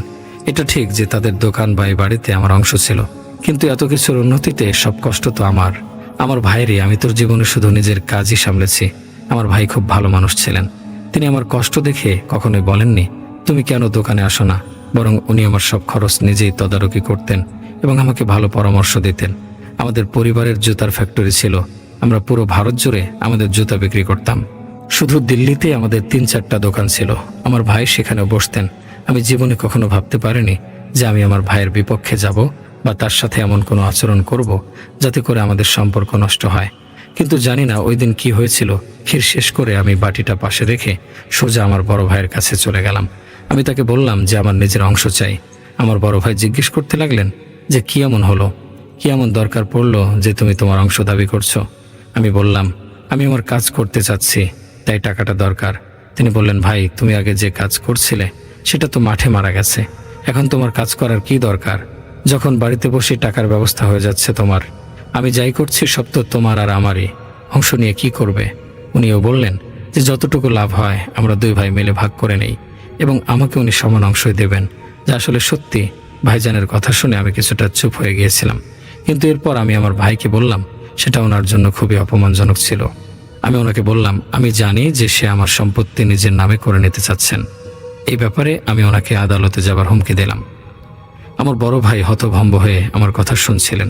তিনি জানতেন এই অবস্থায় আমি আমার শ্বশুরবাড়ির পক্ষে ছিলাম। তিনি এও জানতেন যদি তিনি আমাকে সম্পত্তি দিয়ে দিতেন তাহলে আমি সেটা শ্বশুরবাড়ির উপর লুটিয়ে দিতাম। এভাবে বিষয়টা প্রতিদিন চলতে লাগলো। আমি কখনো ঘরে ভাইয়ের সাথে লড়াই শুরু করে দিতাম, আবার কখনো দোকানে গিয়ে তাকে অপমান করতাম। আমার ভাই প্রতিদিনের ঝগড়াঝাটিতে বিরক্ত হয়ে গিয়েছিলেন। একদিন উনি আমাকে ডেকে জিজ্ঞেস করতে লাগলেন, বলো কতটা ভাগ আছে তোমার? আমি সব হিসাব করে বললাম এবং হিসাব আমার যা অংশ এসেছিল তার চেয়ে দ্বিগুণ সম্পদ দাবি করলাম। আমার ভাই এতটাই ভালো মানুষ ছিলেন যে উনি নিজের মালিকানার একটা দোকানও আমাকে দিয়ে দিলেন এবং বললেন, এরপর থেকে সামনে আসার চেষ্টা করো না, আমাদের জন্য তুমি মরে গেছো। আমি খুব খুশি হয়ে বাড়িতে ফিরলাম। আমার স্ত্রীকে সেই দোকানের কাগজ দেখালাম। সেও খুব খুশি হয়ে বলছিল, এমনই হয় সিংহ, তুমি সিংহের মতো কাজ করেছো। স্ত্রীর প্রশংসা শুনে আমি গর্বে ফুলে উঠেছিলাম, কিন্তু বাস্তবে আমি পুরোপুরি তার দাস হয়ে গিয়েছিলাম। সে যা বলছিল আমি তাই করছিলাম। একদিন সে জিনিসপত্র প্যাক করতে করতে বলল, চলো তাহলে আম্মুর বাড়িতে যাই। আমরা আমাদের সম্পত্তি নিয়ে এসেছি, এখন তার সাথে থাকতে পারবো না। এরপর আমি শ্বশুর বাড়িতে চলে গেলাম। সেখানে আমার এমন একটা ভিআইপি ট্রিটমেন্ট হচ্ছিল যেন আমি দেশের রাজা, কিন্তু আসলে এখন আমি তাদের দয়া দক্ষিণার উপরে ছিলাম। কারণ জানি না তারা আমাকে কি খাওয়াচ্ছিল আর কতটা জাদুর প্রভাবের দিকে ঠেলে দিচ্ছিল। আমার অবস্থা এমন ছিল যে তারা উঠতে বললে আমি উঠতাম, তারা বসতে বললে আমি বসতাম, তারা দাঁড়াতে বললে আমি দাঁড়াতাম। একদিন আমার শাশুড়ি বলতে লাগলেন, বাবা দোকান তোমার নামে আছে, এমন যদি হয় যে কাল তোমার ভাই আবার দোকানে দাবি করে, এই দোকানটা আবার দখলে নেয়। আমি বললাম, জি আম্মি, তাহলে আপনি কি চান, আমাদের কি করা উচিত? তিনি বললেন, বাবা এই মুহূর্তে তোমার জন্যই চিন্তা করছি। ভালো হবে যদি কিছু সময়ের জন্য এই দোকানটা আমার ছেলের নামে করে দাও। এতে আর সে দাবি করতে পারবে না, দখলও নিতে পারবে না, সহজ হয়ে যাবে ব্যাপারটা। আমি ওনার প্রস্তাব ফিরিয়ে দিতে পারলাম না। আমি তাদের একটা পোষা কুকুরের মতো বললাম, ঠিক আছে আম্মি, যেভাবে আপনি চান। এরপর আমি আমার দোকানটা আমার শ্যালকের নামে করে দিলাম। আমি জানি খুব রাগ হচ্ছে শুনে আপনাদের। আমার সাথে যা যা হয়েছে সেগুলো সব কিছুর সীমা পার করে ফেলেছিলাম।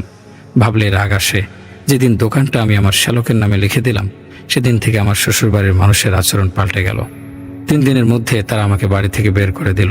1 সপ্তাহ পরে দোকানে নোটিশ এসে গেল। আমি রাস্তায় এসে পড়লাম। মারুফ সাহেব যে কথা বলছিলেন সেটা সত্যি হয়ে গেল। পরের কিছুদিন আমি বন্ধুদের কাছে থাকলাম। ভাইকে আমার অবস্থার কথা জানানোর পর আমার সঙ্গে তিনি দেখা করেননি, কিন্তু আত্মীয়দের মাধ্যমে আমাকে সাহায্য করে গেছেন। পরের 10 বছরের মধ্যে আমার ভাইয়ের অবস্থাও খারাপ হয়ে গেল। ভাতিজারা তো মুখ দেখাতো না। ছোটবেলা থেকে আমার প্রতি তাদের মনে ঘৃণা জন্মে গিয়েছিল। সেটা বড় হয়েও যায়নি। আমার স্ত্রী আমাকে তার সন্তানদের সাথে দেখা করতে দেয়নি। আর আমার জীবন এইরকম, কখনো দরবারে গিয়ে খাই, সেখানে রাতে ঘুমিয়ে পড়ি, কখনো কোনো হোটেলের বাইরের বেঞ্চে শুয়ে পড়ি। এক সময়ের রাজপুত্র, আজ ভিখারির মতো কি একটা জীবন কাটাচ্ছি। প্রতিটা মুহূর্তে মরার জন্য দোয়া করি। জানি তোমরা ভাবছো আমি চাকরি করি না কেন। বিশ্বাস করো, আমাকে দিয়ে কিছু হবে না। যদি কিছু করতে চাইও তাও কিছু হবে না। আমার বয়সও তেমন বেশি হয়নি, কিন্তু তবুও বেঁচে থাকতে ইচ্ছে করে না। আমি বাঁচতে চাই না, মাফ করো। হয়তো অন্যের ঘটনার মতো আমার ঘটনায় কোনো বিকৃত চেহারা নেই, কোনো রুকাইয়া নেই, কোনো জিনের ভয় নেই। আমি অনেকাংশেই যা অনুভব করেছি সেগুলো বলিনি, কারণ সেগুলো যদি বলি তবে রাত পার হয়ে যাবে। আর আমি তোমাদের শ্রোতাদের শুধু বিরক্তই করব। আমার ঘটনা যদি ভালো না লাগে তাহলে আগেই ক্ষমা চেয়ে নিচ্ছি। আল্লাহ হাফেজ। এই বলে রিয়াদ ভাই তার ঘটনা শেষ করেন। প্রিয় শ্রোতাগণ, আজকের ঘটনা যদি আপনাদের একটু ভালো লাগে তবে আমাদের সার্থকতা। যদি আপনাদের ভালো না লাগে তবে আমি ক্ষমা প্রার্থী। সবাই ভালো থাকবেন, সুস্থ থাকবেন।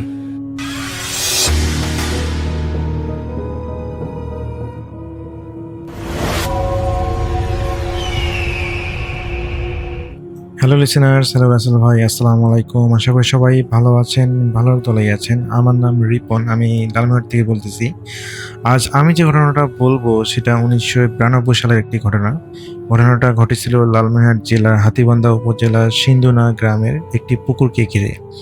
গ্রামের মানুষ সেই পুকুরকে দত্ত পুকুর নামেই চিনে।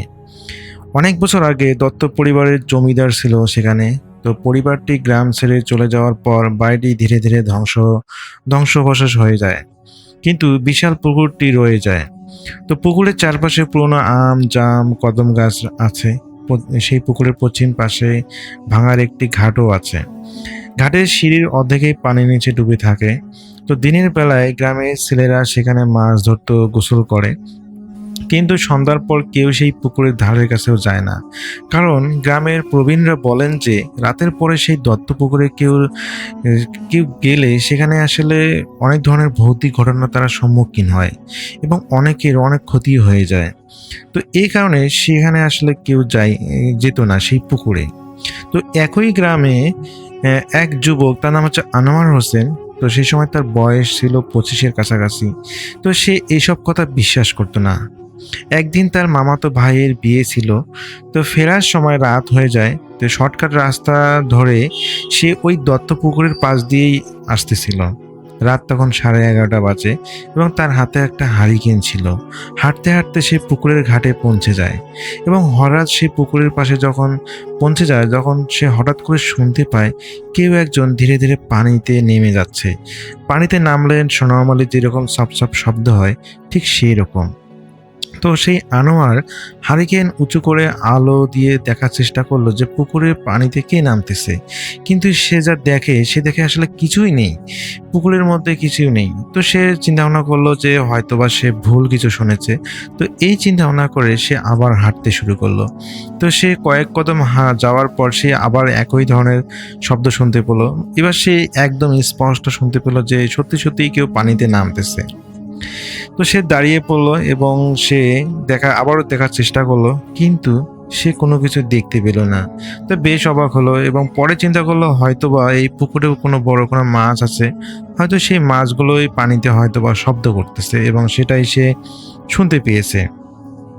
তো এটা ভেবে সে আবার 2-1 কদম যখনই হাঁটবে, তখনই এবার মনে হলো যে না, এটা কোনো মাছের শব্দ নয়, এবার সত্যি সত্যিই কোনো মানুষ মনে হয় যে নেমে গেছে। এবং সে এবার যখন তার হারিকেনের আলো ফেলে দেখার চেষ্টা করলো, সে বেশ অবাক হলো। সে দেখলো একটা অবয়বের মতো স্পষ্ট, আসলে দূরে হলো, যেহেতু ঘাটটা তার থেকে পানির দূরত্ব ছিল, এ কারণে সে আসলে তার হারিকেনের আলোয় ওইভাবে স্পষ্টভাবে দেখতে পাচ্ছিল না। সে দেখলো যে একটা মানুষের মতো অবয়ব দেখা যাচ্ছে এবং সে একটা সাদা ধুতি পরা এবং তার কাঁধের মধ্যে একটা সাদা চাদর আছে, এই ধরনের সে দেখতে পেল। এবং সে বেশ অবাক হলো এবং চিন্তা করলো যে এত রাতে পুকুর ঘাটে কে গোসল করবে। তো সে সাহস করে সেই আনোয়ার সাহেব, উনি জিজ্ঞাসা করলেন যে চাচা, এত রাতে এখানে কি করেন? কিন্তু ওপাশ থেকে আসলে সেই লোকটা কোনো উত্তর দিল না। এবং আনোয়ার দেখলো যে তার হাতে থাকা হারিকেনটা হঠাৎ করে আলোটা কেঁপে উঠলো এবং কাঁপতে কাঁপতে সেই আলোটা ধূপ করে নিভে গেল এবং নিভে যাওয়ার সঙ্গে সঙ্গে সে চতুর্দিকে অন্ধকার দেখতে শুরু করলো এবং কোনো কিছু যেন দেখতে পাচ্ছে না। কিন্তু একটু পরে যখন সে দেখলো, সেটা অবাক করে দিল। সে দেখতে পেল যে হারিকেনের আলোয় যেরকম সে পরিষ্কার দেখতেছিল, এখন অন্ধকার থাকা সত্ত্বেও সে ধীরে ধীরে অন্ধকার থেকে তার কাছে মনে হলো যে আকাশে চাঁদ উঠেছে এবং সেই চাঁদের আলোয় সে সামনে স্পষ্ট দেখতে শুরু করলো এবং সে দেখলো যে সেই অবয়বটা আসলে কোনো পুরুষ মানুষ নয়। সে প্রথমে ভেবেছিল এটা কোনো একটা পুরুষ মানুষ, কিন্তু এখন সে দেখতে পাচ্ছে এটা একটা মহিলা মানুষ এবং সেই মহিলাটা ধীরে ধীরে সেই ঘাট থেকে ধীরে ধীরে পুকুরের মাঝে হেঁটে যাচ্ছে। অথচ সে জানে যে এই পুকুরের পানি কিন্তু অনেক গভীর, কিন্তু তারপরও সেই মহিলাটা কিভাবে এই পানির উপরে হেঁটে যাচ্ছে এটা সে কোনোভাবেই বুঝতে পারছে না। তো এটা দেখে সে বেশ অবাক হয় এবং ভয় পেয়েও যায়। তো সেই মহিলাটা যখন সেই পুকুরের মাঝামাঝি চলে গেল, অথচ এত অন্ধকারের মাঝে কিন্তু তাকে দেখার কথা না, কিন্তু চাঁদের আলোয় সে যেন সবকিছু স্পষ্ট দেখতেছে। এটা তার কাছে খুবই অবাক লাগতেছে যে হারিকেন দিয়ে একটু আগে যখন সে হারিকেন নিয়ে আসতেছিল তখন প্রচুর অন্ধকার ছিল, হারিকেন দিয়েও সামনে দেখা যাচ্ছিল না, অথচ এখন হারিকেনটা আলো নিভে গেছে, এখন তারপরও সে সবকিছু স্পষ্ট দেখতেছে। তো সেই মহিলাটা পুকুরের মাঝামাঝি গেল এবং মাঝামাঝি যাওয়ার পর সে ধীরে ধীরে ঘুরে দেখালো এবং যখনই হলো আনোয়ারের সাথে সেই মহিলাটার চোখাচোখি হলো। আনোয়ার যা দেখলো সেটা অবাক করার মতো। সে দেখলো সেই মেয়েটার গলা হাতে সব কিছু গহনাগুলো জল করতেছে, এবং সেই মেয়েটার পোশাকটাও রাজকীয় পোশাক, এবং সে বেশ দেখতে সুন্দর, এবং সেই মেয়েটা তাকে ইশারা করে ডাকতেছে তার কাছে আসার জন্য।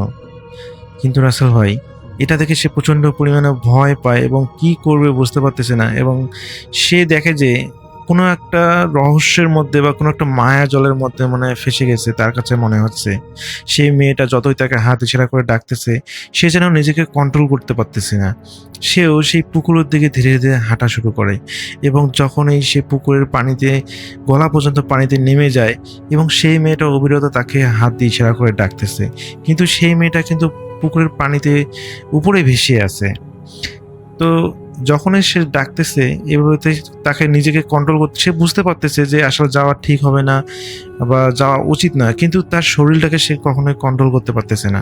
এবং যখন সে ডুবো পানির থেকে একদম সে ডুবে যায় পানির মধ্যে, এবং পানির মধ্যে যখন ডুবে যায় তার যেন জীবনটা চলে যাবে এই ধরনের অবস্থা, এবং সেই সময় সে সেন্সলেস হয়ে পড়ে যায়, মানে তার জ্ঞানটা হারিয়ে ফেলে পানির মধ্যেই, এবং সে আর কোনো কিছু মনে করতে পারে না।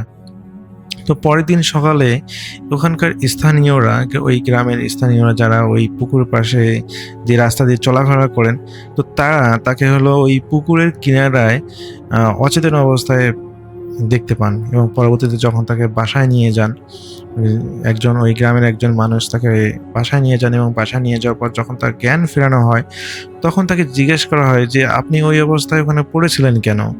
তো পরে সেই আনোয়ার সাহেব সমস্ত ঘটনা শেয়ার করেন, এবং তিনি বলেন যে আসলে তিনি কিছুই বুঝতে পারতেছেন না কেন তিনি সেই পুকুরে নামলেন, এবং কোন মায়াজালে আসলে সেই মেয়েটাকে তাকে বশ করেছিল। তো ওইখানকার প্রবীণরা জানায়, ওই গ্রামের যারা হলো ওনাকে উদ্ধার করেছিল, তো ওখানে একজন বৃদ্ধ প্রবীণ আছে, উনি জানান যে আসলে এই পুকুরে ওই জমিদারের আমলে একটা মেয়েকে হত্যা করে এই পুকুরে ফেলে দেওয়া হয়, এবং পরবর্তীতে নাকি এই পুকুরটা অভিশপ্ত হয়, এবং এই পুকুরের পাশে যারাই যায় তাকেই নাকি মায়া করে এই ধরনের কার্যক্রম করা হয়। তো এই জন্য আমাদের এলাকার কিন্তু কেউ, বিশেষ করে সন্ধ্যার পর, এই রাস্তাটা ব্যবহার করে না। কিন্তু আপনি এত রাতে এই কোন সাহসে এই রাস্তা দিয়ে গিয়েছিলেন? তো আনোয়ার বলেন যে আসলে তিনি এগুলো শুনেছিলেন, কিন্তু তিনি আসলে বিশ্বাস করেননি। তিনি ভেবেছিলেন যে এগুলো মানুষের সব কাল্পনিক ঘটনা। তো তিনি আসলে সাহস নিয়ে গিয়েছিলেন, কিন্তু এই সাহস দেখাতে গিয়ে আসলে তার সাথে এরকমটা হয়েছে। তো সেই প্রবীণ ব্যক্তি বলেন যে দেখো বাবা, আসলে অনেক সময় আমাদেরকে কিছু ভৌতিক বিষয় বা অকল্পনীয় বিষয়গুলোকে বিশ্বাস করতে হয়, এগুলোর থেকে দূরে থাকাই ভালো। তো পরবর্তীতে তুমি আর আসলে এই রাস্তাটা কখনোই ব্যবহার করিও না। তো এরপর থেকে আনোয়ার সাহেব নাকি বলেছেন যে তিনি আর কখনোই সেই রাস্তাটা ব্যবহার করেননি, এবং তার জীবনের সাথে আর এই ধরনের কোনো ধরনের ঘটনা ঘটেনি। তো এটাই ছিল আনোয়ার সাহেবের সাথে ঘটে যাওয়া তো সেই দত্তপুকুরের একটি ঘটনাটা ঘটেছিল লালমনিরহাটের হাতীবান্ধা উপজেলার সিন্ধুয়ানা গ্রামে। তো এই ছিল রাসেল ভাই আমার ঘটনা। যদি ঘটনার মধ্যে কোনো ভুল ত্রুটি হয়ে থাকে ক্ষমা সুন্দর সাথে দেখবেন। সবাই ভালো থাকবেন, সুস্থ থাকবেন, এই প্রত্যাশায়। আল্লাহ হাফেজ।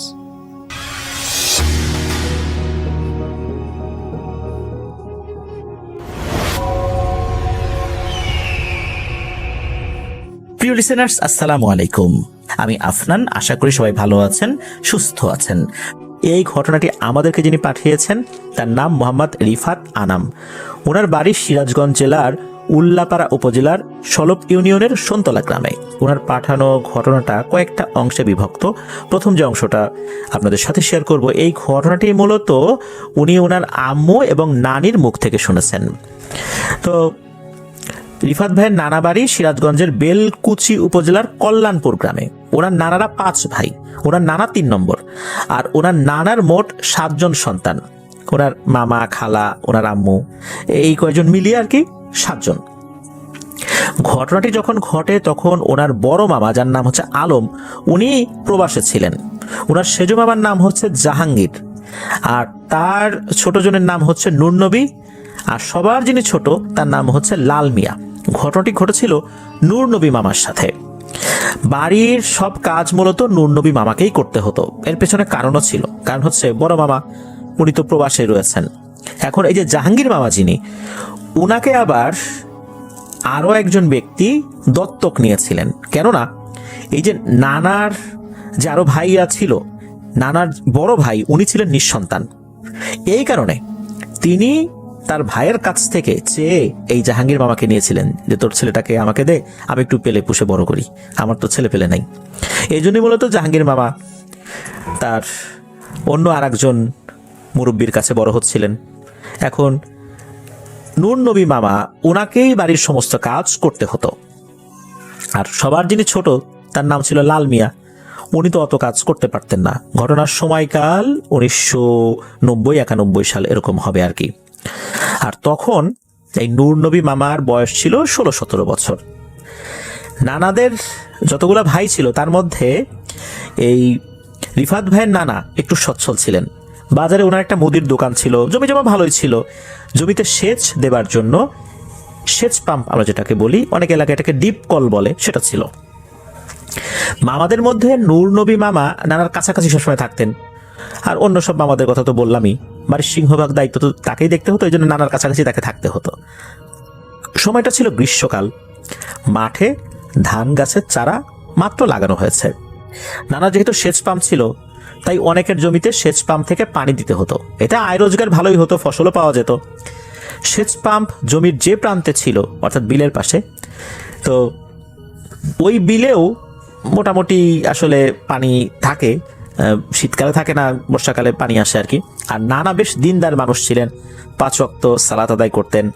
আর মাঝে মাঝেই তাবলিগ জামাতের 3 দিনের যেই সময়টা, এই সময়টা দিতেন। মাঝে মাঝে দেখা যায় 3 দিনে অনেকে বের হয়ে যান, এই সময়টা উনি দিতেন আর কি।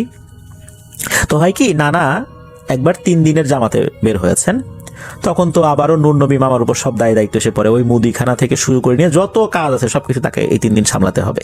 অন্যান্য সময় তো মুদিখানার দোকানটা অন্তত নানা সামলান, কিন্তু যেহেতু নানা 3 দিনের জন্য চলে গেছেন, এরকম গেলে সবকিছু আবার নূর নবী মামার উপর এসে পড়ে।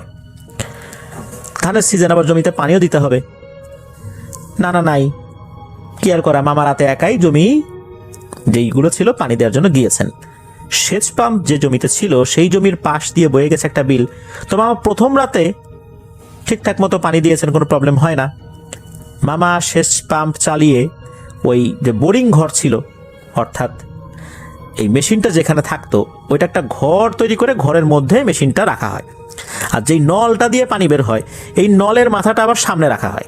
ওই দিক দিয়ে পানি বের হয়, পানি এক জায়গায় পড়ে, তখন নালা কাটা থাকে বা ড্রেন কাটা থাকে, সেদিক দিয়ে কিন্তু পানিগুলো যেতে থাকে বিভিন্ন জমিতে।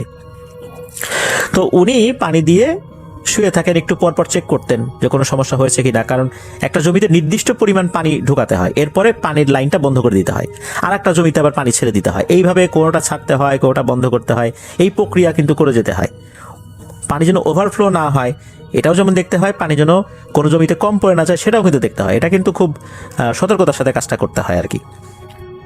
তো মাঝে মাঝে এরকম যাচ্ছিলেন, এসে শুয়ে পড়ছিলেন, এরকম অনেকক্ষণ করেছেন। প্রথম রাত্রে করেছেন, কোনো সমস্যা হয় না। দ্বিতীয় রাত্রে এরকম অনেকক্ষণ ধরে করার পরে আবার শুয়েছেন। হঠাৎ করে মামা শুনতে পান বাইরে কাক ডাকার শব্দ হচ্ছে। কাক কিন্তু রাতের বেলা আসলে খুব একটা ডাকে না, এত রাতের বেলা বাইরে কাক ডাকে, কাক কোথা থেকে আসবে? ওনার কাছে মনে হচ্ছিল 2টা কাক একে অপরের সাথে মারামারি করছে। একে অপরের সাথে মারামারি করলে যেরকম ভাবে কাক ডাকাডাকি করে, ওই রকম শব্দ হচ্ছে, ডানা ঝাপটানোর শব্দ হচ্ছে। মামা কি করেছেন, ওই বোরিং ঘরের যে বেড়া, এটা ছিল পাটখড়ি বেড়া, ওই বেড়ার ফাঁকা দিয়ে উনি দেখার চেষ্টা করছেন, তবে উনি কিছুই দেখতে পান না। মামা এটাকে স্বাভাবিকভাবেই নিয়েছেন, ওনার বয়স কম, স্বাভাবিকভাবেই উনি বিষয়টা নিয়েছেন। আবার কিছুক্ষণ পর এই আওয়াজটা শুরু হয়েছে, মানে মাঝখানে থেমে গিয়েছিল। উনি চিন্তা করেন যে এইভাবে যদি এই কা কা করতে থাকে, উনি তো এখানে ঘুমাইতেই পারবেন না, এই দুটোকে তাড়িয়ে দিয়ে আসি। এই চিন্তা করে উনি ঘর খুলে বাইরে বের হয়েছেন। ঘরের যে দরজা, এই দরজাটাও পাটখড়ির বেড়াটা ওই বাঁশের বাতা দিয়ে 8-7 করে বেঁধে দেওয়া হয় আর কি। তো ওইটা খুলে উনি বাইরে বের হয়েছেন, দেখেন যে 2টা কাক, সাইজের সাধারণ কাক থেকে একটু বড়, খুব বেশি বড় না, এটাকে অস্বাভাবিক মনে করারও কোনো কারণ নাই, এরকম সাইজে বড় কাক হরহামেশাই দেখা যায়। তো উনি ওই কাক দুটোকে হুস হুস করে তাড়িয়ে দেওয়ার চেষ্টা করছেন, কিন্তু কাক দুটো যায় না। এর কিছু সময় পর ফজরের আজান দেওয়ার সময় হয়ে যায়, আজান দিয়েও দেয়, তখন কাকগুলো কোথায় যেন হারিয়ে যায়, মানে হঠাৎ করে ভ্যানিশ হয়ে গেল, উড়েও গেল না, মনে হলো ভ্যানিশ হয়ে গেল। ওই সময় তো গরমকাল ছিল, ফজরের আজানটা তো তাড়াতাড়ি দিয়ে দেয়, যেহেতু তাড়াতাড়ি সকাল হয়ে যায়। তো যখন আজান দিয়ে দিয়েছে মামা তখন বাসায় চলে আসেন, কিন্তু এই ঘটনা উনি কাউকে বলেন না, কারণ এটা বলার মতো কোনো ঘটনাই ওনার কাছে মনে হয় নাই। উনি একটু ভয় পেয়েছিলেন যে এত রাত্রে কাক কোথা থেকে আসলো, জাস্ট এতটুকুই, এটা এরকম ভাবে উনি কোনো গুরুত্বও দেন নাই, এই কারণে কাউকে বলেন নাই। এদিকে নানাও জামাত থেকে ফেরত আসছেন, সবকিছু স্বাভাবিকভাবেই চলতে থাকে। এই ঘটনার সপ্তাহখানেক পর একদিন রাতে প্রচন্ড ঝড় বৃষ্টি শুরু হয়। তখন কিন্তু গাছে গাছে অনেক আম ধরেছে। মামার আবার আম খেতে অনেক ভালো লাগতো, তাই তিনি ঝড়ের মধ্যে আম কুড়োতে বের হয়েছেন। তো ঝড়ের মধ্যে আম কুড়োতে বের হতেন, ঝড় যদি দিনের বেলাও হতো বের হতেন, রাতের বেলাও বের হতেন, রাত যত রাতই হোক ঝড় হলে উনি আম কুড়োতে বের হবেনই, এটা ওনার একটা নেশার মতো কাজ করতো। এমনই এক ঝড়ের রাতে মামা আম কুড়োতে বের হয়েছেন। নানাদের বাড়ি থেকে একটু দূরে বলতে 3 থেকে 4 বাড়ি পরে একটা পুকুর রয়েছে, সেই পুকুর পর একটা বিশাল আম গাছ ছিল। এই গাছের আমগুলো ছিল অনেক মিষ্টি এবং আমগুলো বেশ রঙিন হতো। আমগুলোর নিচের অংশ হলুদ হতো আর উপরের দিকটা মানে বোটার দিকটা লাল টকটকে হতো, দেখতে খুব সুন্দর লাগতো। তো এই আম গাছের আম খুব মিষ্টি হতো, তো এই আমগুলোর প্রতি ওনার একটা আকর্ষণ কাজ করতো। চিন্তা করলেন যে যাই ওই গাছটার ওইদিকেই যাই।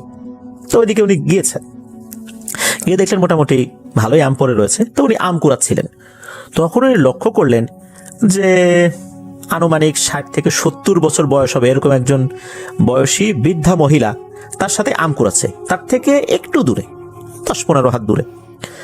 মামা এটাকে স্বাভাবিকভাবে নিয়েছেন, কারণ ঝড়ের পরে অনেকেই আম কুড়োতে আসে, সেটাও দিন হোক রাত হোক, কারণ ওনার মতো এরকম আম কুড়োনোর নেশা অনেকেরই রয়েছে।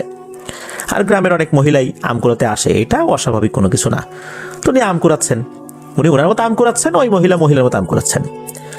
মামা কি করেছেন, আম কুড়াতে কুড়াতে ওই যে পুকুর পাড়, যেটা পুকুরের কথা বললাম, ওই পুকুরের পাড়ের দিকে চলে আসছেন।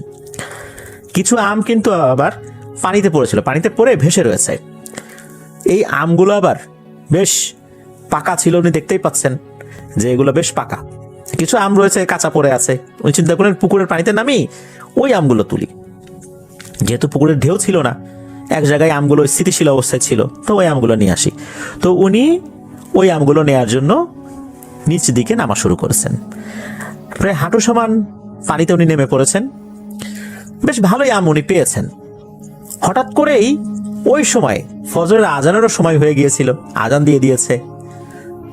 উনি চমকে উঠেছেন আজানের শব্দ শুনে, কেননা আসলে উনি ভেবেছিলেন হয়তো বা 2টো বেজেছে, আর বের হয়েছেন 20-25 মিনিট। ওই সময় আসলে ঘড়ির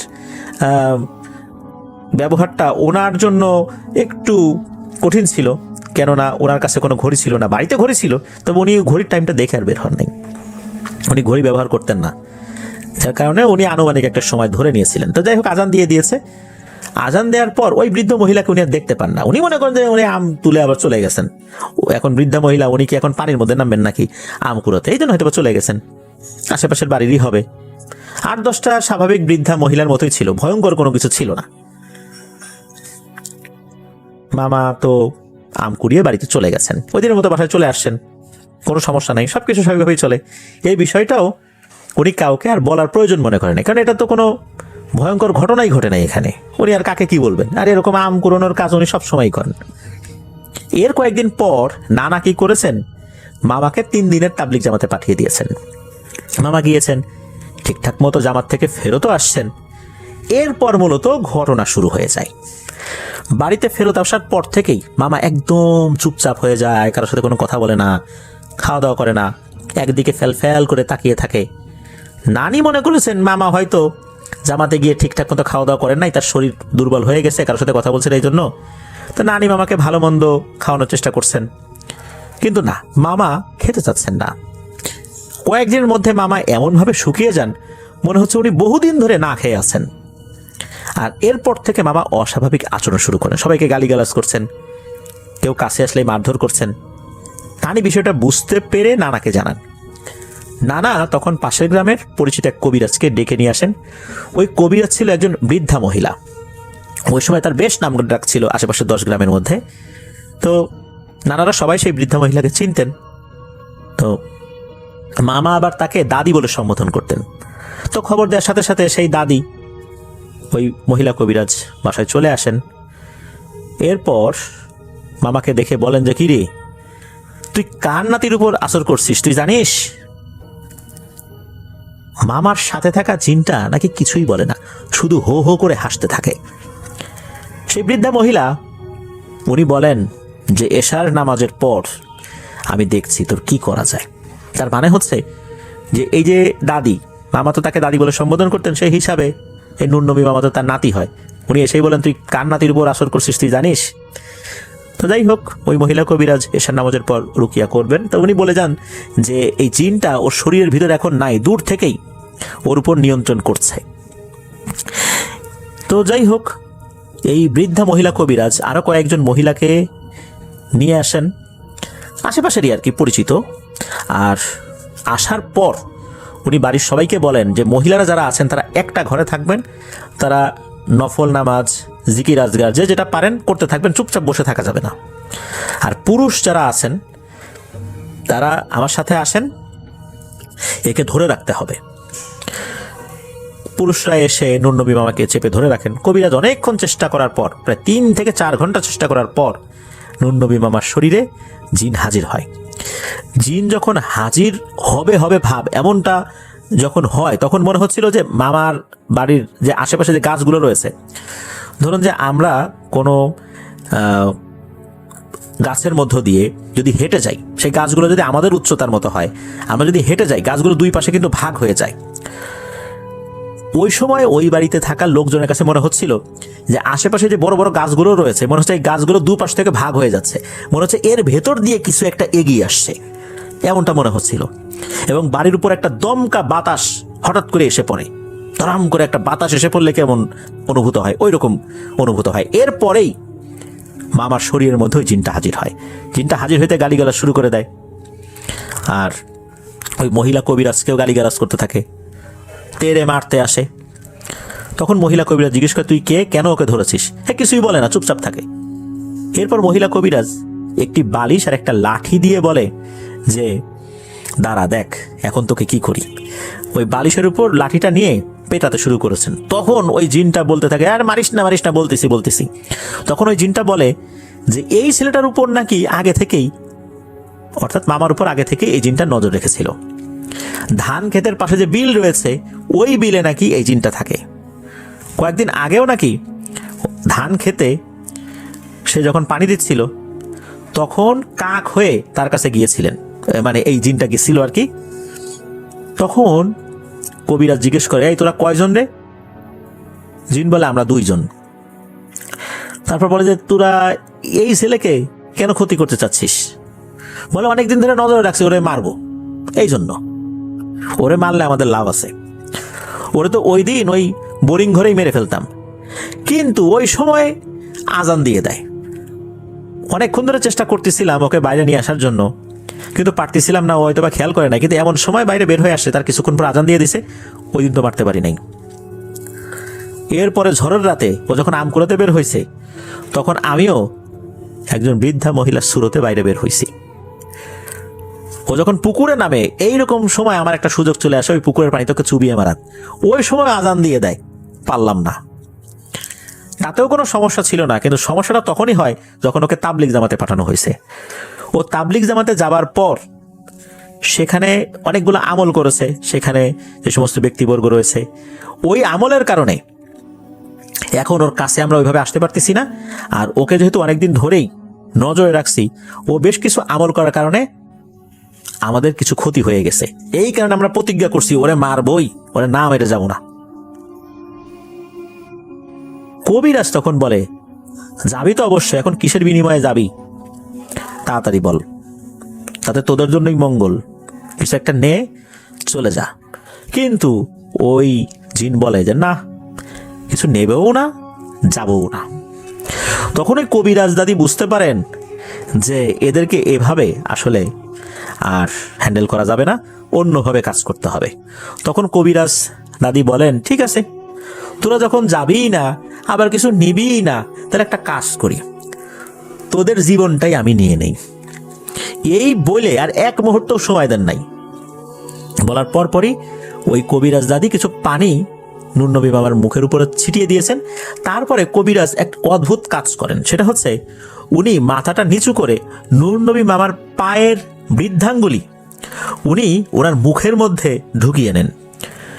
এরপর নূর নবী মামার সমস্ত শরীর থরথর করে কাঁপতে থাকে, উনি সমস্ত শরীর ঝাঁকাতে থাকেন, কিন্তু ঝাঁকালেও পায়ের নিচের অংশ মনে হচ্ছে একদম অবশ হয়ে পড়ে আছে। এই অংশ উনি নাড়াতে পারছেন না, ঝাঁকাতে পারছেন না। মনে হচ্ছে যে ওনার মৃত্যু যন্ত্রণা শুরু হয়ে গেছে নূর নবী মামার। এরপরে সব কিছু শান্ত, নূর নবী মামা নিস্তেজ হয়ে পড়েন, বোঝা গেল উনি সেন্সলেস হয়ে গেছেন। এরপর কবিরাজ তার মুখের ভেতর থেকে নূর নবী মামার বৃদ্ধাঙ্গুলি, পায়ের বৃদ্ধাঙ্গুলি বের করে ফেলেন। তখন কবিরাজ দাদি বলেন, গেছে, এই দুইটা শেষ, এদেরকে মেরে ফেলছি, একদম খেয়ে ফেলছি এই দুইটারে। আসলে এই কবিরাজ দাদি উনি নূর নবী মামার পায়ের বৃদ্ধাঙ্গুলি মুখের মধ্যে নিয়ে এমন কি করেছিলেন, এই কবিরাজ এমন একটা কাজ করলেন যে তার শরীরের ভেতরে থাকা, ওই সময় একটা জিন ছিল না, দুইটা জিন ছিল, এই দুইটা জিন একদম শেষ হয়ে গেছে। অর্থাৎ একদম ওইটাকে ওই কবিরাজ দাদি খেয়েই ফেলছেন, ওই দুইটা শেষ। এভাবেই এই ঘটনার সমাপ্তি ঘটল। এবারে আসি অন্য আর একটা ঘটনায়। এখন যে ঘটনাটি আপনাদের সাথে শেয়ার করব, যেটা রিফাত ভাই পাঠিয়েছেন, এই ঘটনাটি ঘটেছিল মূলত ওনার চাচাতো ভাই সজীবের সাথে, এবং ঘটনাটি এখনও নাকি চলমান রয়েছে। চাচাতো ভাইয়ের জন্ম হয় 1997 সালে একটি মিশনারি হসপিটালে। এই সজীব ভাইয়ের বয়স তখন 6 থেকে 7 মাস। ওই সময় একদিন ভাইয়ের আব্বু আম্মু ভাইয়াকে নিয়ে বাজারে গিয়েছেন। ফিরতে ফিরতে সে সময় সন্ধ্যা হয়ে গিয়েছে। বাজার থেকে বাড়িতে আসার পথে বাড়ির কাছাকাছি একটা বাঁশের ঝাড় ছিল। ঝাড়টি এত ঘন আর বড় ছিল যে দিনের বেলাতেই মানুষ ভয় পেত সেটাতে ঢুকতে। যখন বাজার থেকে বাড়ি আসলে আসছিলেন, তখন ওই ভাইয়ার আব্বুর কাছে কোনো টর্চ লাইট ছিল না। ভাইয়ার আম্মুর আচরণ হঠাৎ করে নাকি চেঞ্জ হয়ে যায়। ভাইয়ার আব্বু আবার মাদ্রাসার স্টুডেন্ট ছিলেন, উনি বুঝতে পারেন যে বিষয়টা স্বাভাবিক না। কবিরাজ দিয়ে উনি পরবর্তীতে রুকিয়া করেছিলেন, সমাধান হয়ে গিয়েছিল, কিন্তু ওনারা বুঝতে পারেন নাই যে এইটার ফলাফল কোন দিকে যাবে। এরপর চলে যায় অনেকগুলো বছর। ভাইয়ার তেমন কোনো সমস্যা হচ্ছিল না, মাঝে মাঝে একটু অসুস্থ হতো, গুরুতর কিছু না। আর ভাইয়ার যিনি আম্মু, তার সম্পর্কে ভাগ্নে হয়, তার নাম হচ্ছে আমির খান। তার বাড়ি বগুড়াতে, কিন্তু তার খালা বাড়ি আবার শেরপুরের বাগদাতে। সে খালা বাড়িতে সে পড়তে পারতো, কিন্তু ওর খালা ওকে কোনো একটা কারণে নাকি রাখেনি। তবে সে ছিল অত্যন্ত মেধাবী, পড়াশোনা অনেক ভালো। তো সজীব ভাইয়ের আব্বু তাকে নিয়ে আসছিলেন লেখাপড়া করানোর জন্য, এবং হাপুনিয়া দাখিল মাদ্রাসায় ভর্তি করে দিয়েছিলেন।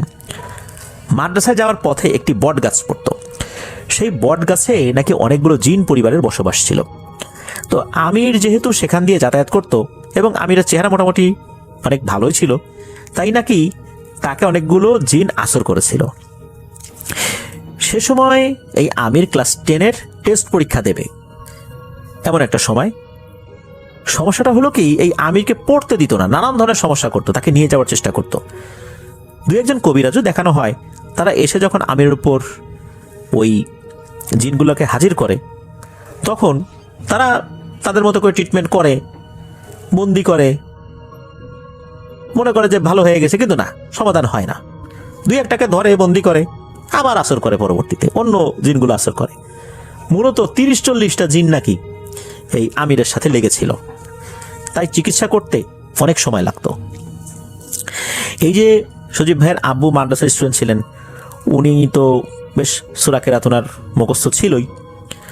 উনি যখন সূরা ইয়াসিন, সূরা জিন পড়ে পানিতে ফু দিয়ে যখন সেই পানি খাওয়াতেন আমিরকে বা পানি ছিটিয়ে দিতেন, তখন কিন্তু সাময়িকভাবে আমির শান্ত হয়ে যেত।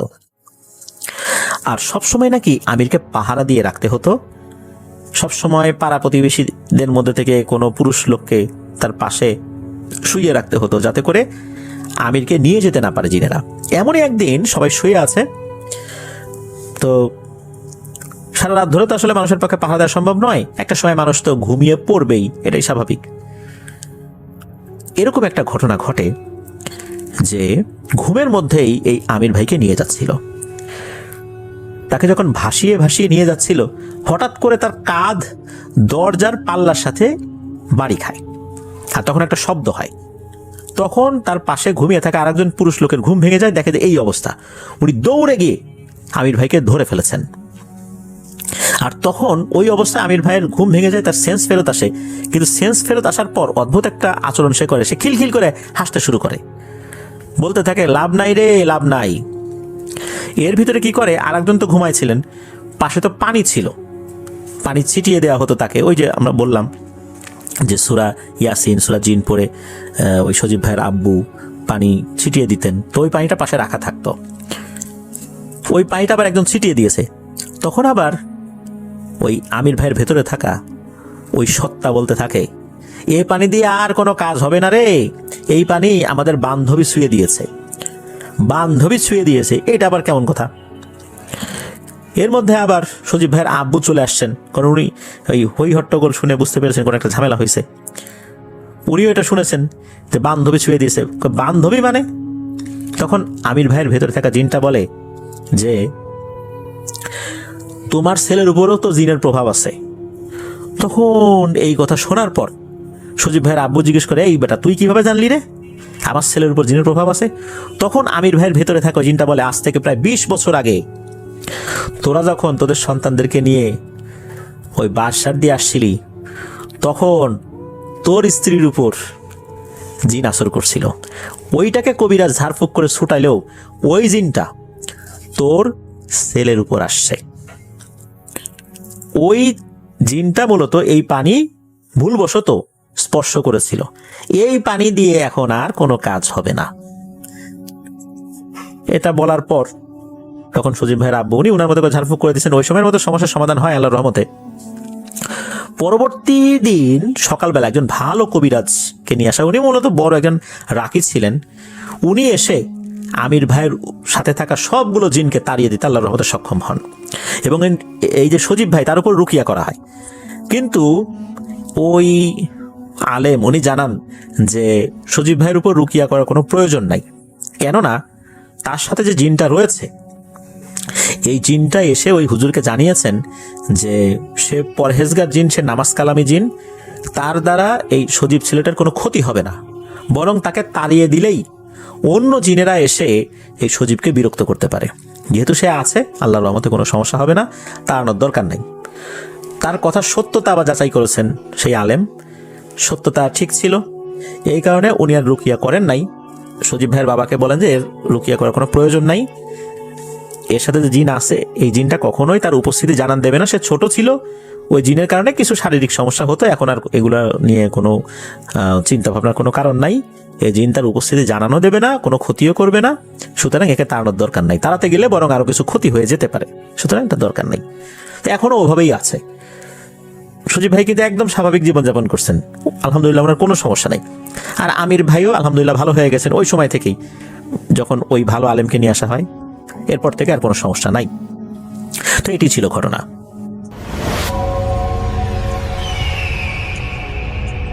হ্যালো লিসেনার্স, আশা করি ঘটনাগুলো আপনাদের ভালো লেগেছে। আমি চেষ্টা করেছি বাছাই করে ঘটনাগুলো আপনাদের মাঝে শেয়ার করার। আমি প্রতিদিনই ঘটনাগুলো বাছাই করে আপনাদের মাঝে একটি করে এপিসোড শেয়ার করার চেষ্টা করি। যদি আমার ঘটনাগুলো একটু ভালো লাগে তাহলে অবশ্যই এই চ্যানেলটি সাবস্ক্রাইব করবেন। আর আপনারা কোথা থেকে এই ঘটনাগুলো শুনতেছেন, যদি আপনাদের ঠিকানাগুলো জানান তাহলে আমি অনেক কৃতজ্ঞ হব। তাহলে আমি বুঝতে পারবো যে আপনারা কোথা থেকে শুনতেছেন।